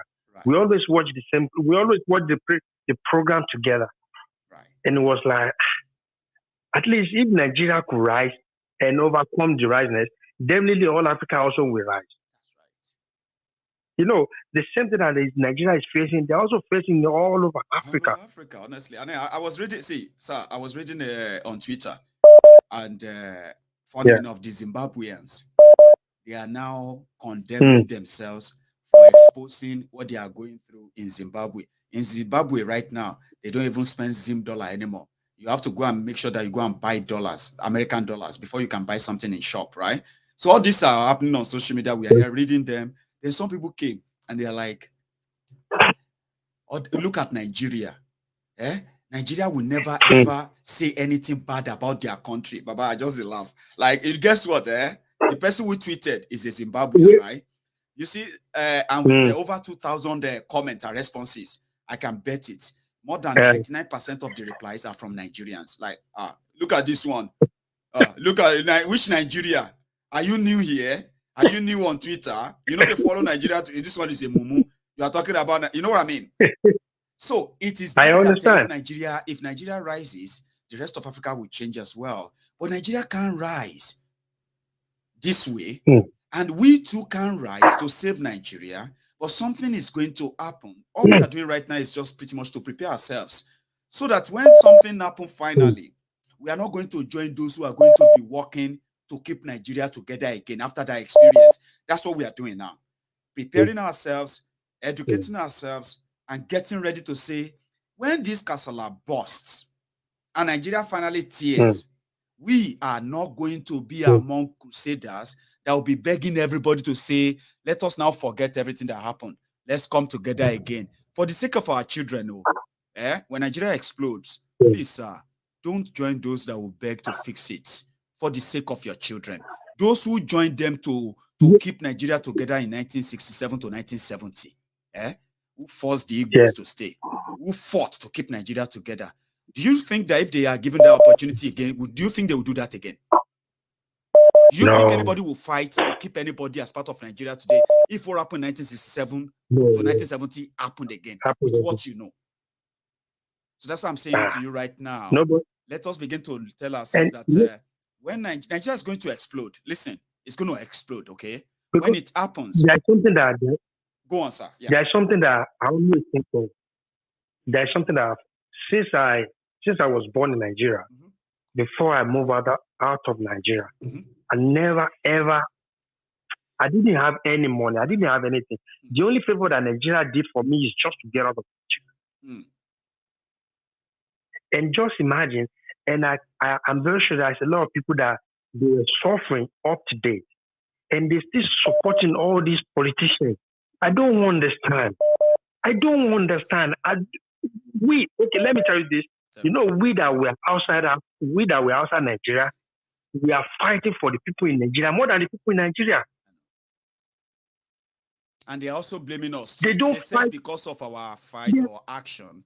That is why Nigeria is not peaceful. Now they criticize their government. Any small thing we just criticize. We they abroad criticize. That's why their leaders are not giving them electricity. That's why they don't have roads. That's why they are stealing their money. All of you are abroad. Now they complain. They incite us. They want us to fight our leaders. They still blame us. That's the point.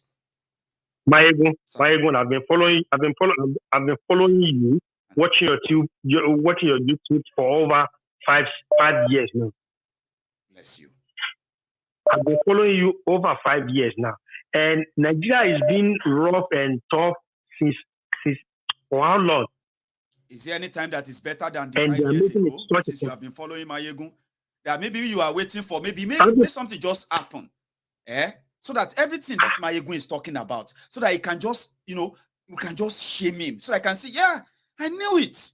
Nigeria is going to work. Maiyegun is wrong. 5 years, sir. You are still waiting. I bet you are tired of waiting. Are you?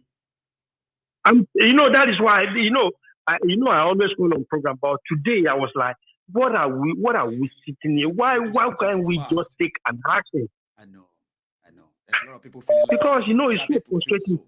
Okay, look at us as an Igbo. We have a lot. I have in Australia now. We are more than Igbo in Australia. Yoruba more than millions. Hausa, maybe they are 20 or 30. And those Hausa in this country, they don't go to work. They live in the house. They live at home with their wife, and the government are paying them. So even in Australia, you have people like that there too. Bro, what are you talking about? They will come. They will say they are doing one course. Wait, bro. Yeah, they are doing one course. Wait, bro. Tell me. I know most of Hausa that live in Australia, that they know me, they will hear my voice as I'm talking. Yeah. And they know me. Yeah. I know them that they live in the house, bro. This government will already pay their money, bro. They pay millions of them. That's not reality. Yoruba hasn't been paid. Igbo, you see Yoruba struggling in Australia. Igbo struggle in Australia. But you will never ever see Hausa. They live in their house and they are doing well in their house, bro. Because they are getting supported from Nigerian government. It's true. We have them in the UK, they are in America. They don't travel much. And most of the time you will see them now. Suddenly you won't see them again because they return back to Zamfara. They return back to Borno. Of course. They return back to Kanu. Exactly. After a few years, they will just go back. That's what they do.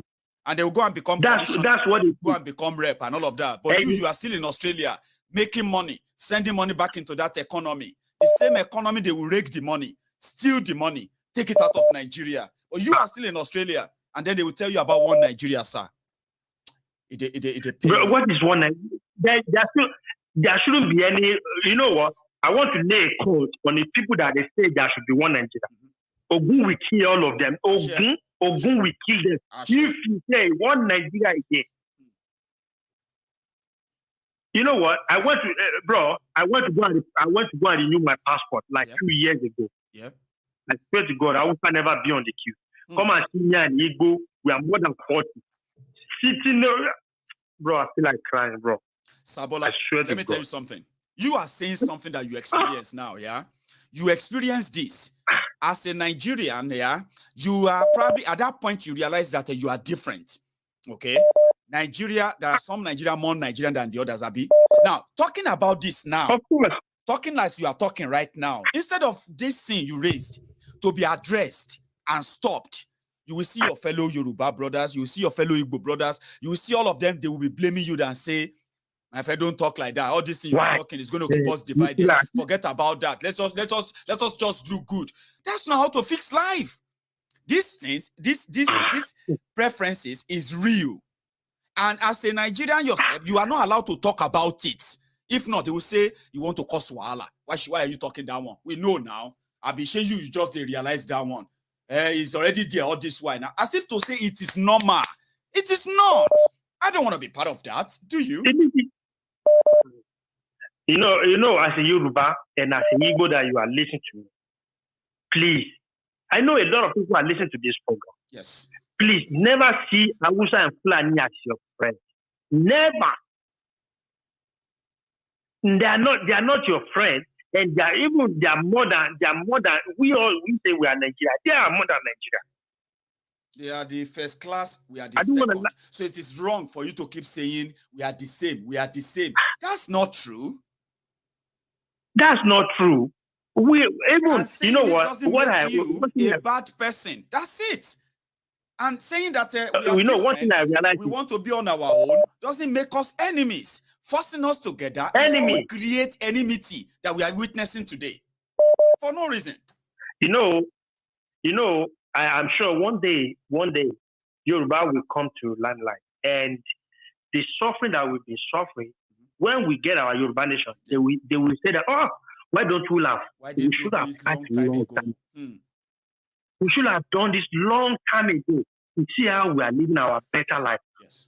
I say, oh my God, I don't even know what to say anymore, because if I'm saying all this, I would just be saying it. I have something to say to you. Because Sabola, me, I have something to say to you. Yes, sir. Okay. I want you to always tell yourself that it seems that we all want same thing. I can say that for now because we all want what everybody wants in this life. Now, when I left Nigeria, I realized that what we needed to live our life, right? are so simple, basic things. Okay. And some of them we can get them right away. Some of them we have to like toil more to get them. One of these ones that we have to toil more is when we are talking about getting our own independence from a contraption that has so many interests, both inner and outside the interests, holding this contraption together, right? Yes. So I want to say this to you, that as frustrating, as tiring, as kind of hopeless as it can be, I want you to always know one thing, that what we are doing is so much achievable. If we are consistent, Nigeria is to wear us out. It's going to wear us down. It's going to wear us out. It's going to get us tired. But it is a marathon. So you as a person in this whole struggle, right, always have it at the back of your mind that, yes, this is going to be done, right? No matter what Nigeria thrown at us, we will do this and we will not give up. I want you to know that, okay? And as a journey, as a journey, our consistency is actually our strength. Once we lose it, we have lost track. And guess what? It is worse. Yeah, it is worse in the wilderness than being on a charted course like this. It is not good to be in the darkness anymore. We are in the light, and we should follow the trail, even if it's going to take us the rest of our lives. Consistency can get it for us, I believe. So don't give up on it. Okay? Yeah. We won't get the answer quickly. I will never give up. Yeah, we won't get the answer. I mean, we won't get it fixed quickly. But the sooner we come together, the quicker this will be for us. So it is a marathon, sir. And thank you for sharing your time with me tonight. Thank you, Maiyegun. You have a good Thank you so much, Maiyegun. Yes, sir. So I'll take my last call tonight, and I believe another veteran who has made consistency in Maiyegun's Politico is on the line. Hello. Hello, Maiyegun. Hello, sir. Hello. Yes, sir. Hey, how are you? I am very well. How are you? Yeah, this is Jude. Hi, Jude. You're fine. Right. This is Jude from US. How's everybody? We are good, and thanks for asking. So, how are you? Oh, thank God. Grand, sir. So you are live. Yeah. Everybody can hear you, by the way. So go for it. Okay. Yeah, what I want to say, briefly, today I see that this is crying out. Say he's crying out. Now it's Iberiberism. You know, the former governor of Imo State, they say Okorewusa. Okorewusa.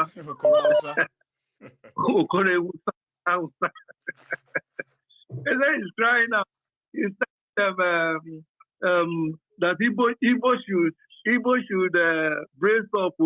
That what is going on now, Igbo should arise. And look at what they are doing. Yeah, the other day it was Willie Obiano. Now it's him. Who will be next? I think that is true. Look at this too. The same people that have been saying Buhari is the best president in Nigeria. The same people that have been shouting, been going to kiss their ass over there in the north. I mean, the same mumus who have been asking us, we don't know why people hate Buhari, because people are talking about his incompetence, his wickedness. The same people telling us that we don't know why people hate Buhari. Buhari is the best. Now they know. Because of their selfish interest. These same people ignore, deny, or betray their own people. Okay? They rather accept Nigeria than where they come from. Their own identity. Okay? They put Nigeria far above their own, primary place of origin, which is Igbo land. Now, look at it. He's falling back now. He's trying to whip up the sentiment of the Igbos now to support him. The tribe is going to come. I mean, the death thing is going to come to play now. Oh, my Igbo brother, look at what they are doing to me. You are going to let them do this to me? Please don't, come on, man. Do it to you. Because Nigeria, exactly. Because Nigeria is serving him his own breakfast now. Okay? Now he's turning back to his own people whom he has been sabotaging all this while. Trying to whip up their whip up sentiment, emotional sentiment, and all of that. Yeah. Situation. Okay. I want to use this medium so as many Igbos that listen to this program. Yeah. Please, no more be bamboozled by this useless man. They are telling you, okay. Jude, tell them, make them not waste their emotion. No, emotion costs now. Take your emotion for something better, not for this not for this man at all, not for any of these politicians. Because my prayer is that let them lock him up forever, okay? Until he vomits every money. In fact, even if he vomits all the money he has stolen from Imo State, the outside people, BUhari will still take it. They will take it. They won't give it to Imo State. No. Okay? No. So the best thing, let them lock him up there and his family. Let them lock them. What is this? What is his name? Okorewusa Beriberi. Let them lock him up and his family. So in jail for life. That's what it be. Okay? So that other governors in Igbo land who still believe that pursuing Nigeria agenda is in the interest of the Igbos. Tell them that serving Nigeria, they will come back in shame. Now one prophet talk out. Exactly. Yes, they are coming back in shame. It's going to happen. Okay? It's look at Mwike, who doesn't believe is from Biafra, who doesn't believe it's an Igbo man, because he is pandering to the north, so that he will continue to advance his political interest. What has happened to him now? What has happened to him? Jude, you know why he's talking now? He's saying that nobody can tell me, say I can never be second-class citizen. Why is he talking about second-class citizen if he hasn't realized that he knows himself that he is? Because this incident that has happened in the convention have shown him he is second-class citizen. They've shown him his place. Talking about it. That is why he's talking about it. It's not all of them they will serve their breakfast. It's a matter of time. They will all get their breakfast. Nigeria will happen to them. And what I'm telling to both the Igbos and the Yorubas, when all these are useless and wicked politicians that have been betraying and selling out their own brothers and sisters for their own selfish interests to these Fulani Kidnappers, by the time they start getting their own breakfast, please, they should save their emotion. They should save their sympathy. No waste time. Make them not waste time at all. Depression, if you get emotion where you want spare, my brother, keep up. Exactly. If you waste time on top this thief, when your own thing come, where you go need your own emotion to manage, it no go deal. Now depression be that. Dude, let me tell them. That's it. Because what is going to happen now, as they continue to get serve their Nigerian breakfast and Nigerian continue to happen to them, they will now begin to look for a safe landing among their people. They will now remember their people, the same people they have forgotten, they have forsaken, they have connived with BUhari and his terrorist. They've done all of that. They will remember them. Okay. They will now come back. So people should, Nigeria, the Yorubas and the Igbos should not provide a safe landing for these idiots. Okay, like what is it called? Jagabandi. His own breakfast is coming. By the time he comes now, he's going to remember he has his own people. He's going to remember he came from a Yoruba. But all this time he has been destroyed. So there should be no safe landing for them. There should be no cushion for them. Okay? My father, like the proverb used to say, when you are going up, do not forget those that are holding the ladder for you to go up. So that you met on the way. So that when you be falling down, because life is very uncertain. Okay? When you are falling down, you see those that will help you, that will give you a way down. Some of them will be like, as you fall down, come, some go just look away and say, weary, come out, me and pass. Come out, me a pass. Don't worry. So some will be like, hey, now that man be that, drag him, grab him. They'll grab you in the middle. But you see that of Tinubu, the way they see him, Baba, now down to the beginning. Did you hear the former good luck, bad luck Jonathan? Did you hear his lamentation a few days ago? When he was lamenting about the kind of primary they are conducting, that he has never seen that kind before, that this is the worst, that how can they change the constitution to make it that it's only few people now that will select president during the primary and then present it for the entire country and say this is He said this has never happened before. That he's lamenting. I said, look at this idiot. When he was there, what did he do to change the system? Nothing. He didn't do nothing. Instead, he was busy. His administration was busy, stealing money everywhere. People get small brain. When Buhari, you see, when Jonathan did there, Jude, right? When they were stealing all the money, doing all of that, displaying, flaunting the money, doing all of that, untouchable. People thought, say, but we never see this kind of stealing before. Which level now? Now Buhari come now. They say PDP taught APC. Sorry, PDP established and institutionalized corruption, stealing, and all of that. APC come legalize them. So now their own time, they hear relooted loot. APC they hear relooted loot. What is this now? APC they hear say CBN they print money to share. Now APC now came. They have now shown everybody that Jonathan is saying to. But bottom line is that if you are thinking very well, the future of our children are no longer guaranteed in Nigeria, not by the plan of the government, not by the plan of the state. No plan anywhere shows that our children's future is in any way in their plan. Then, if you care about that your future, where is that hope of keeping Nigeria same? Is it you keeping Nigeria same to bury the future of your children? So that's the question we're asking people now. Keeping it together to kill your children. To bury the future of your children. And even the children we are even talking about burying their future. Would they even survive to even see that future? To even get to that age of checking if they have future. With the kind of hunger? They may not even survive to see the future we are talking about. If the situation continues to remain as the way it is, with all the killing and hunger that is upon the land. Okay? And if it continues, before the end of the year, you will see many people falling on the road and dying of hunger. Naira now is 600 and something naira to $1, which is horrible. Okay. One more thing I want to say quickly. I want to say quickly before I leave. You see, many people like both among the Igbos, both among the Yorubas, those are interactive, and I will say, no, I don't think dividing is the solution. And let us continue. I think one Nigeria is just having good leader. I'll just laugh. And I'll ask them, what exactly do you want? Have you seen in Nigeria?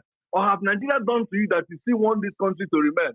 There are series some of them usually give. If they divide now, is it not the same people that will be ruling? It's not going to be better. And they will still be corruption and blah. I want to tell as many that are listening to this program, it's not going to, at least if they divide, I'm sure Yoruba land and Igbo land or Biafra land, whatever we get, if we divide and we are now have our independent countries, I am 100% correct that it's not going to be as worse as we have it today in Nigeria. And Jude, as you are telling them that, remember and tell them that you are not just saying it. We've done it before. Before they forced us together. Exactly. When we're having regionalism. Where we did, please add that. Because some people will be like, you are just dreaming. It's not possible. It's this. Tell them that this is not a proposal. Yeah, when we are having regionalism, it's much better. Okay? During regionalism, things were much better. Those were the time that when roads are built, roads last more than 10 years. During regional, I remember when I was small, the road that leads from east to Lagos, this road used to be very solid.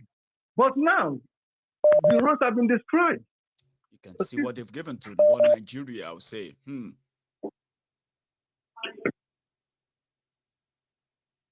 So, I think that is Jude. I will take just one last call. I have a lot of people who want to call in, and I can tell you it can be so annoying that you've been trying. Then, my brother. Hello, sir. Hello, my brother. God bless you. Maiyegun, how you doing? I am very well, sir. My brother, we bless God, though. We bless God, but things are not good now. I know. For where we come from. Abi, we did here. We're still alive. I know. It means that it will always get better if we never stop trying. Don't you think? I know. Because the way Nigeria is now, more especially where I come from, I'm from the east, more especially Imo State. Since 3 years where I go bury my mama, I never go back village. You understand? All because of killings, So, and the governor of Imo State, which is Hope Uzodinma, is alliance to the Buhari, the way you call it, Buhari, the way you call Buhari. Because that's the only now there is a lot. Go on. Yes, there is a lot of things now that is happening. All those killing now is arranged by them. Now they are saying that it's IPOB. IPOB knows nothing about the killing that is happening in Imo State. Is all the whole government officials with the Alamajiri, which is the Fulani that they imported in Imo State and arrange all the whole killings, all the whole kidnapping. I mean, somebody was saying, so that people who are listening to you will not say, maybe you are saying this to defend IPOB, right? So let's use facts to back this up now, because number one, the governor of Anambra State, Soludo, came out and he said the killings and all the insecurity in Anambra State has nothing to do with IPOB or ESN. The media ignored him. Yes. Opus Odinjo came out and he said all the killings that is happening in Imo State are politically motivated. The politicians should stop. That yes, IPOB are they're angry and all of that, but they have no capacity to carry out all those attacks. Opus Odinjo said it. The media ignored. Right? Devumai came out and he said the killings in Ebonyi has nothing to do with IPOB. Even though the statement of Nnamdi Kanu is inciting people, but there is no IPOB connected to the killings in Ebonyi. The media ignored that. Yeah. And on like that on so many people who said and came out to say, listen, we know those behind this. The media ignored because it didn't suit their narrative. I just thought I should say that because there are facts to back what you are saying. That IPOB has nothing to do with it. Thank you very much. I'm following you, Baba. Exactly. And again, the media that we have is I always calls them CBBC, yeah? BBC, both the BBC Igbo, BBC English, and Pidgin and Broken. Did you see that report of BBC? No. I've never seen anything so biased in my life for a very important situation like that in the eastern Nigeria. But again, come on, the imperialist. No, I'm not surprised. BBC are not. They're not supposed to be a media that people will trust on because they can't carry anything. All they carry is when the government are doing something wrong, you will see them praising them. Those people are rubbish platform for someone to even listen or even to call them to come and cover any program. Thank you, my brother. You are really doing well. You are just a brother. That we need in that country, at least if that country will decide to be one as one Nigeria, somebody like you, supposed to, come down and if you wish me well, make talk true, yeah. If you wish me well, you will never wish me that I have to say Nigeria is this, somebody like me there. I mean, that's not a wishing well. Because you know what? There are people, I will be so good. Listen, I will be so useful, right? To help the Yoruba people in Yoruba land. You will be so useful to help the Biafrans, the Igbo people in Igbo land. And together, all of us can work hand in hand, what we call the regional integration. Then our idea from Yoruba land will meet the best idea from Igbo land. The best idea from Igbo land can meet the best idea from Arewa land. And this regional integration, right, will bring respect, not this kind of dominance, force. I want to be president. I will do better than anybody. No, I don't want to be anything in Nigeria. I would rather look forward to be something in Yoruba land. What do you think? My brother, that is the good thing to do because Nigeria now is not good to be one because there is no need. Because if we continue this way, the Funanis, the Hausas, they cannot allow us to, drink water and they keep the cup. In fact, I've made a lot of albums. Nigeria, we mean Nigeria have escaped from the hole like a rabbit. Right. The last one I did now is the walking cough. People that died that is working in Nigeria. I'm a musician. I've done a lot of albums. I do this one.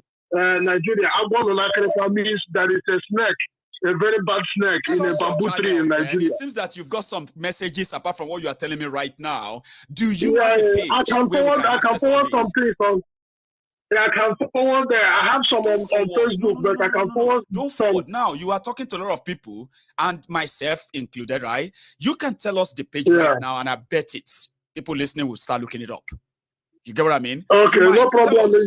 Where can we access it? I put it on just on my platform because I'm not such a media person. You know, I just put it on my platform on my Facebook. Yeah. You know, but if you want, sometimes I can send to you. You know, if you're doing some programs, some people, personally, I can just send it to you. You know, but some of them are in market. Also, pluggers, I send to them.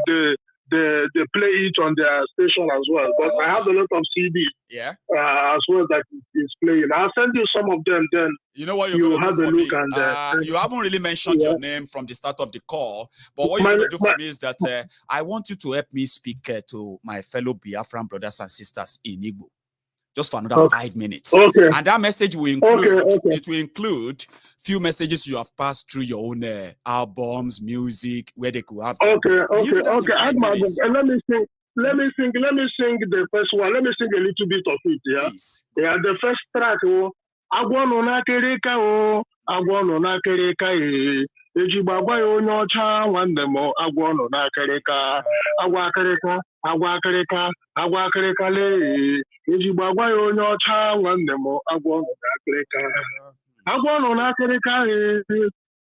n'akịrịka o ejibagwa onye ọcha nwanne m agwọ nọ n'akịrịka ala Nigeria anyị agwọ nọ n'akịrịka ụwa niile amara na sagwọ nọ n'akịrịka agwọ ahụ na-ele ego na Nigeria ọ dị ka ego ya agwụla ọ na-alụge mmadụ nkwakọ bara ebe niile n'ala Nigeria ịghọtara so the other one Nigeria etiela nụ Nigeria etiela n'ọpụ ka ewi Nigeria etiela Biafra n'ụtụtụ wae Nigeria etiela Nnamdi Kanu na Sunday Igbo emechiela nwa ike oji ụwa na ihe anya Nigeria etiela that one I put Oduduwa as well like that time Sunday Igbo and Nnamdi Kanu is you know that time they arrest Sunday Igbo mgbe ahụ ejidere Sunday Igbo ya ejikwe m ya mekwe the egwu but this last one m gụrụ na-awụ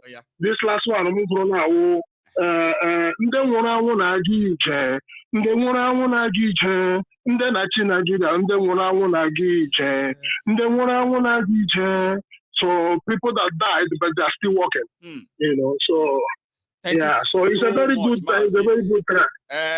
Thank you. I love you. My name is Mazi. My diary. Yeah, you want to say something? Go on. My name is Mazi Jude Chinedu Agbosem, but my title name is na Manchester, Ezekizeva, na France.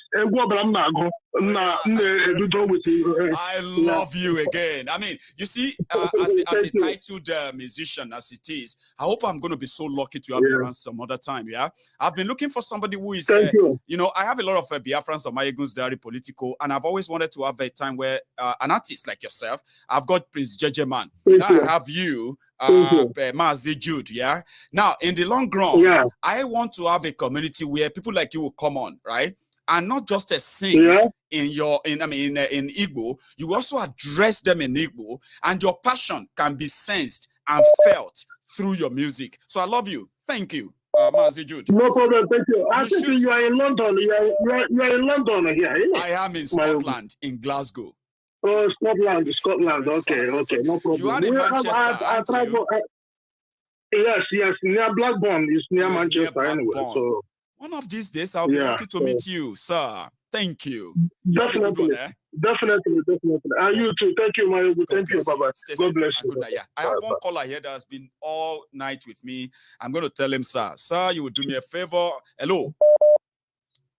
Hello, Maiyegun General. Hello, sir. I've never seen any caller that is so as persistent. I mean, as persistent as you, and I couldn't just ignore. I have to take this because I thought that was my last call, but I can't ignore you. I won't see you tonight. So, thank you very much.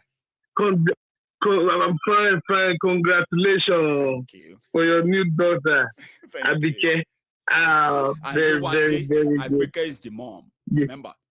Oh, yes, Leila yes. Yewande is the new girl, and Agbeke is a mom. Okay. Thank you, sir. Oh, okay. And call the name again. Leila Yewande. Leila Moreni. Yewande. That's her name. Check your screen. God will continue to bless her all the days of her life. He will dwell in the house of the Lord forever and ever. Amen. God bless you, Pastor. Amen. I yell that. So I get audio when I promise that I will send you audio. If you want me, I send that to you now for WhatsApp, make you play them now, or you want me, I put that on here. Oh, yeah. You want me to send it now? If that's gonna be your request, what you're gonna do is this, yeah. You will send it now. You wait for me to receive it. Then I will try to play it. I don't even know what the audio is now. So tell me about it. You need to hear this. I should. Oh, yeah. You need to hear it. Nah, I will do it together live. Let's do it together live. Okay. I'm showing that. As you are talking, don't cut to send it. I want everybody to hear it. Okay. Because I'm going to play it live. Okay. I'm going to play it live, sir. Okay. So let's do that. We are the tail end of our conversation tonight, and it's a way of rounding up, by the way. So if you have been watching, you can easily just still like the video, share it if you are just joining, and once we call it a night, you can watch it all over again. Sir, I am waiting. Yes. So take your time, okay? Don't worry. I've done it. I've done it now. Okay. It's under. Yeah, I've done it. It's already with you.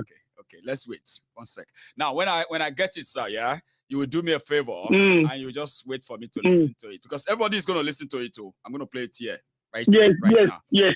Tell me when it is sent from your own end, and I will play it. It's already sent. It's already sent now. Yeah, 1 sec. Where are we? Ugiagbe. The name is Ugiagbe. Ugiagbe. Let's see. Yeah, it's a nickname. Somehow it is not in. Even though I'm right here. Check it again. Check your phone. Yeah. See if it's delivered. Yeah, it's sent again. Did you just let me see? Hang on. Somehow it's got mixed up, but hang on. Okay.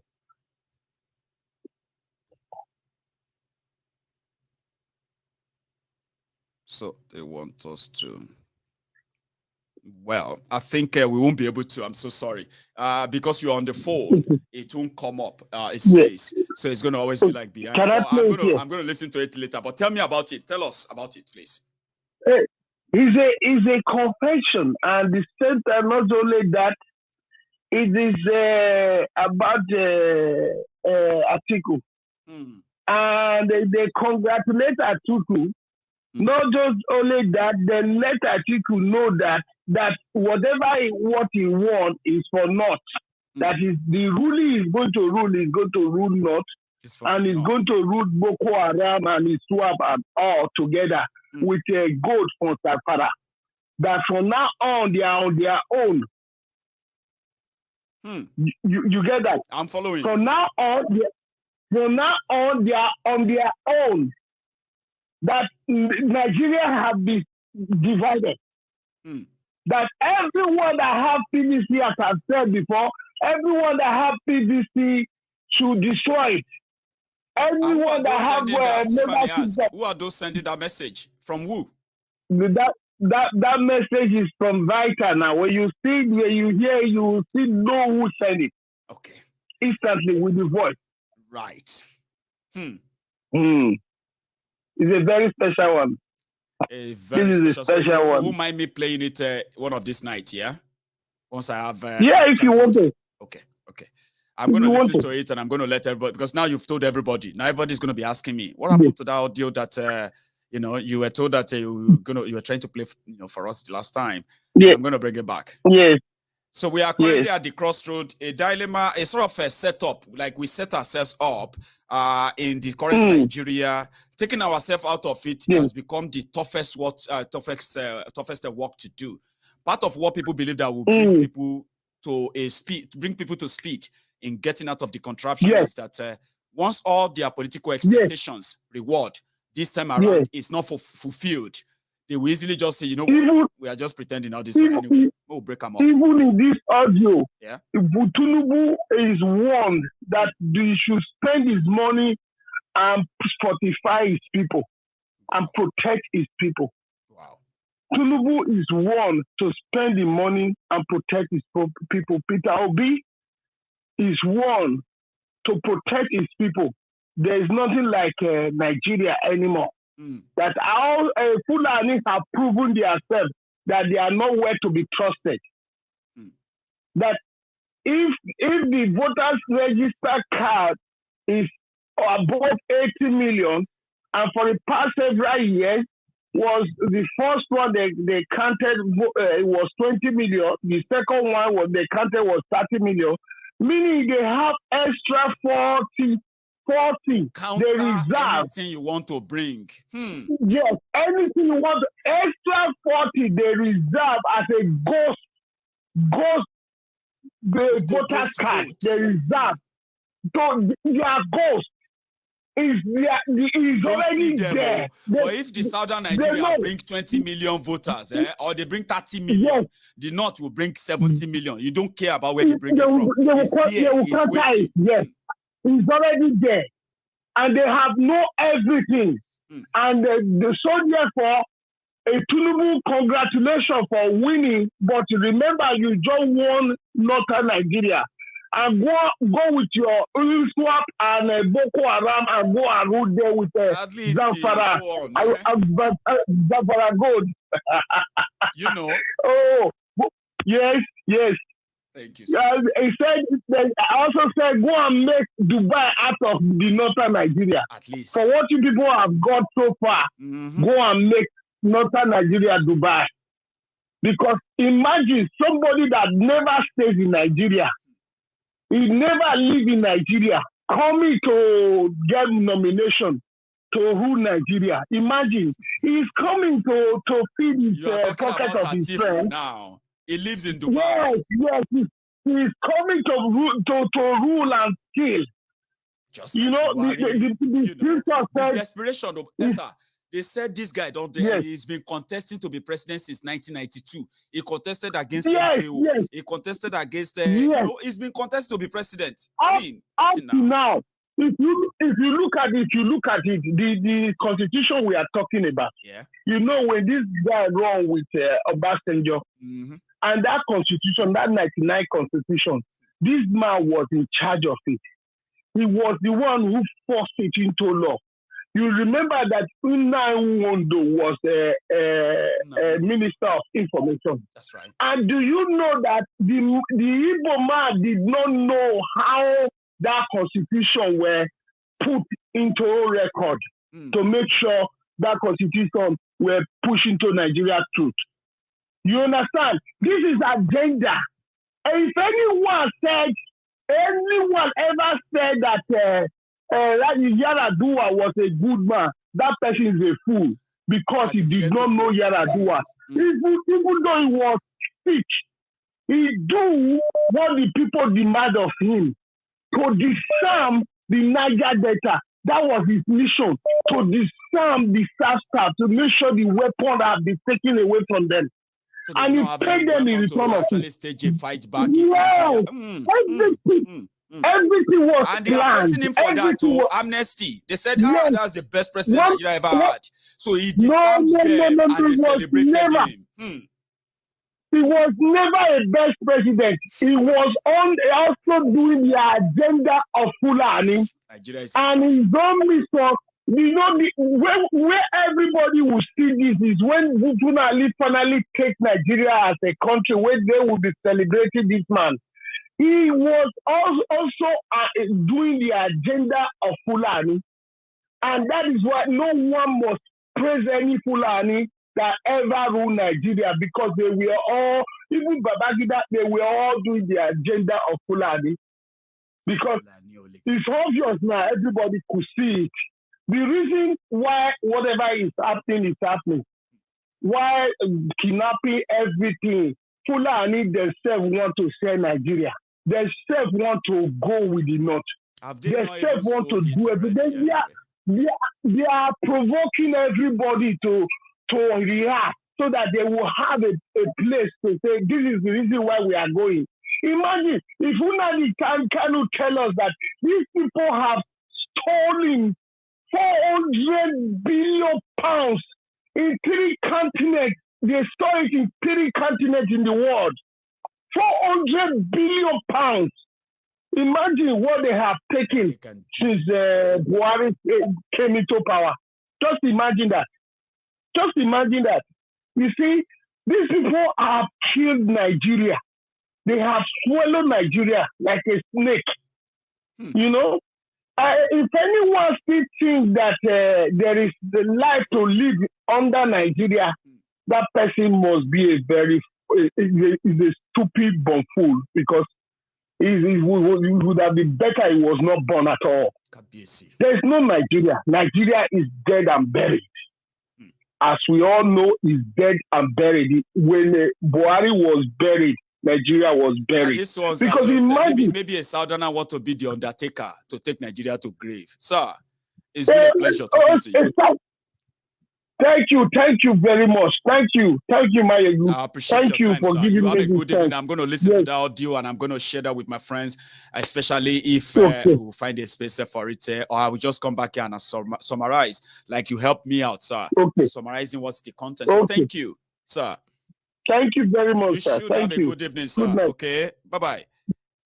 Now, this is where we're going to draw the curtains, okay? To all my friends who have been calling and everybody wants to call in and participate but unable to. So those of you who have also taken your time to also like the video, sharing it, and then indeed subscribe on Maiyegun's Diary Politico. I've done my bit tonight. Tomorrow is another one, right?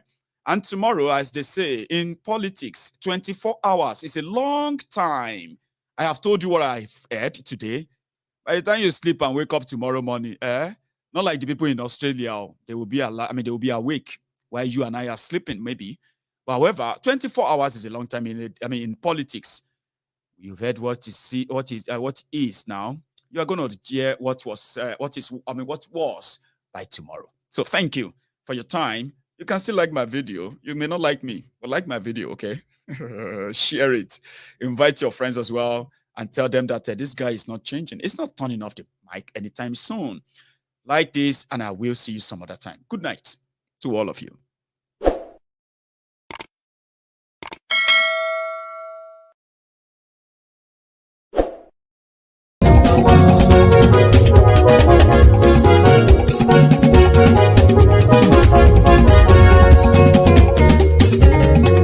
Àní ẹ̀sùnra kì í. Maiyegun ti dé. Maiyegun ti dé. Ọ̀jẹ̀lú ẹ̀sùnra kì í. Maiyegun ti dé. Àní ẹ̀sùnra kì í. Maiyegun ti dé.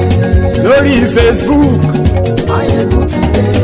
Àní ẹ̀sùnra kì í. Maiyegun ti dé. Lórí YouTube. Maiyegun ti dé. Àní ẹ̀sùnra kì í. Maiyegun ti dé. Bọ́ bàbá gbé wúrẹ́. Àní ẹ̀sùnra kì í. Maiyegun ti dé. Ijó ìgbádìyẹ. Maiyegun máa bí. Àní ẹ̀sùnra kì í. Maiyegun ti dé. Presido bá rúfin o. Maiyegun máa bí. Àní ẹ̀sùnra kì í. Maiyegun ti dé. Gómìnà kówó jẹ. Maiyegun máa bí. Àní ẹ̀sùnra kì í. Maiyegun ti dé. Ọlọ́pàá tí ń gba rìbá. Maiyegun máa bí. Àní ẹ̀sùnra kì í. Maiyegun ti dé. Aṣòfin tí ń rúfin o. Maiyegun máa bí. Àní ẹ̀sùnra kì í. Maiyegun ti dé. Òpùrọ́ olóṣèlú. Maiyegun máa bí. Àní ẹ̀sùnra kì í. Maiyegun ti dé. Ọ̀jẹ̀lú ẹ̀sùnra kì í. Maiyegun ti dé. Àní ẹ̀sùnra kì í. Maiyegun ti dé.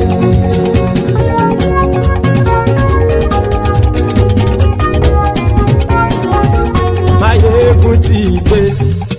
Gbogbo ọ̀jẹ̀lú ẹ̀sùnra kì í. Maiyegun ti dé. Gbogbo ọ̀jẹ̀lú ẹ̀sùnra kì í.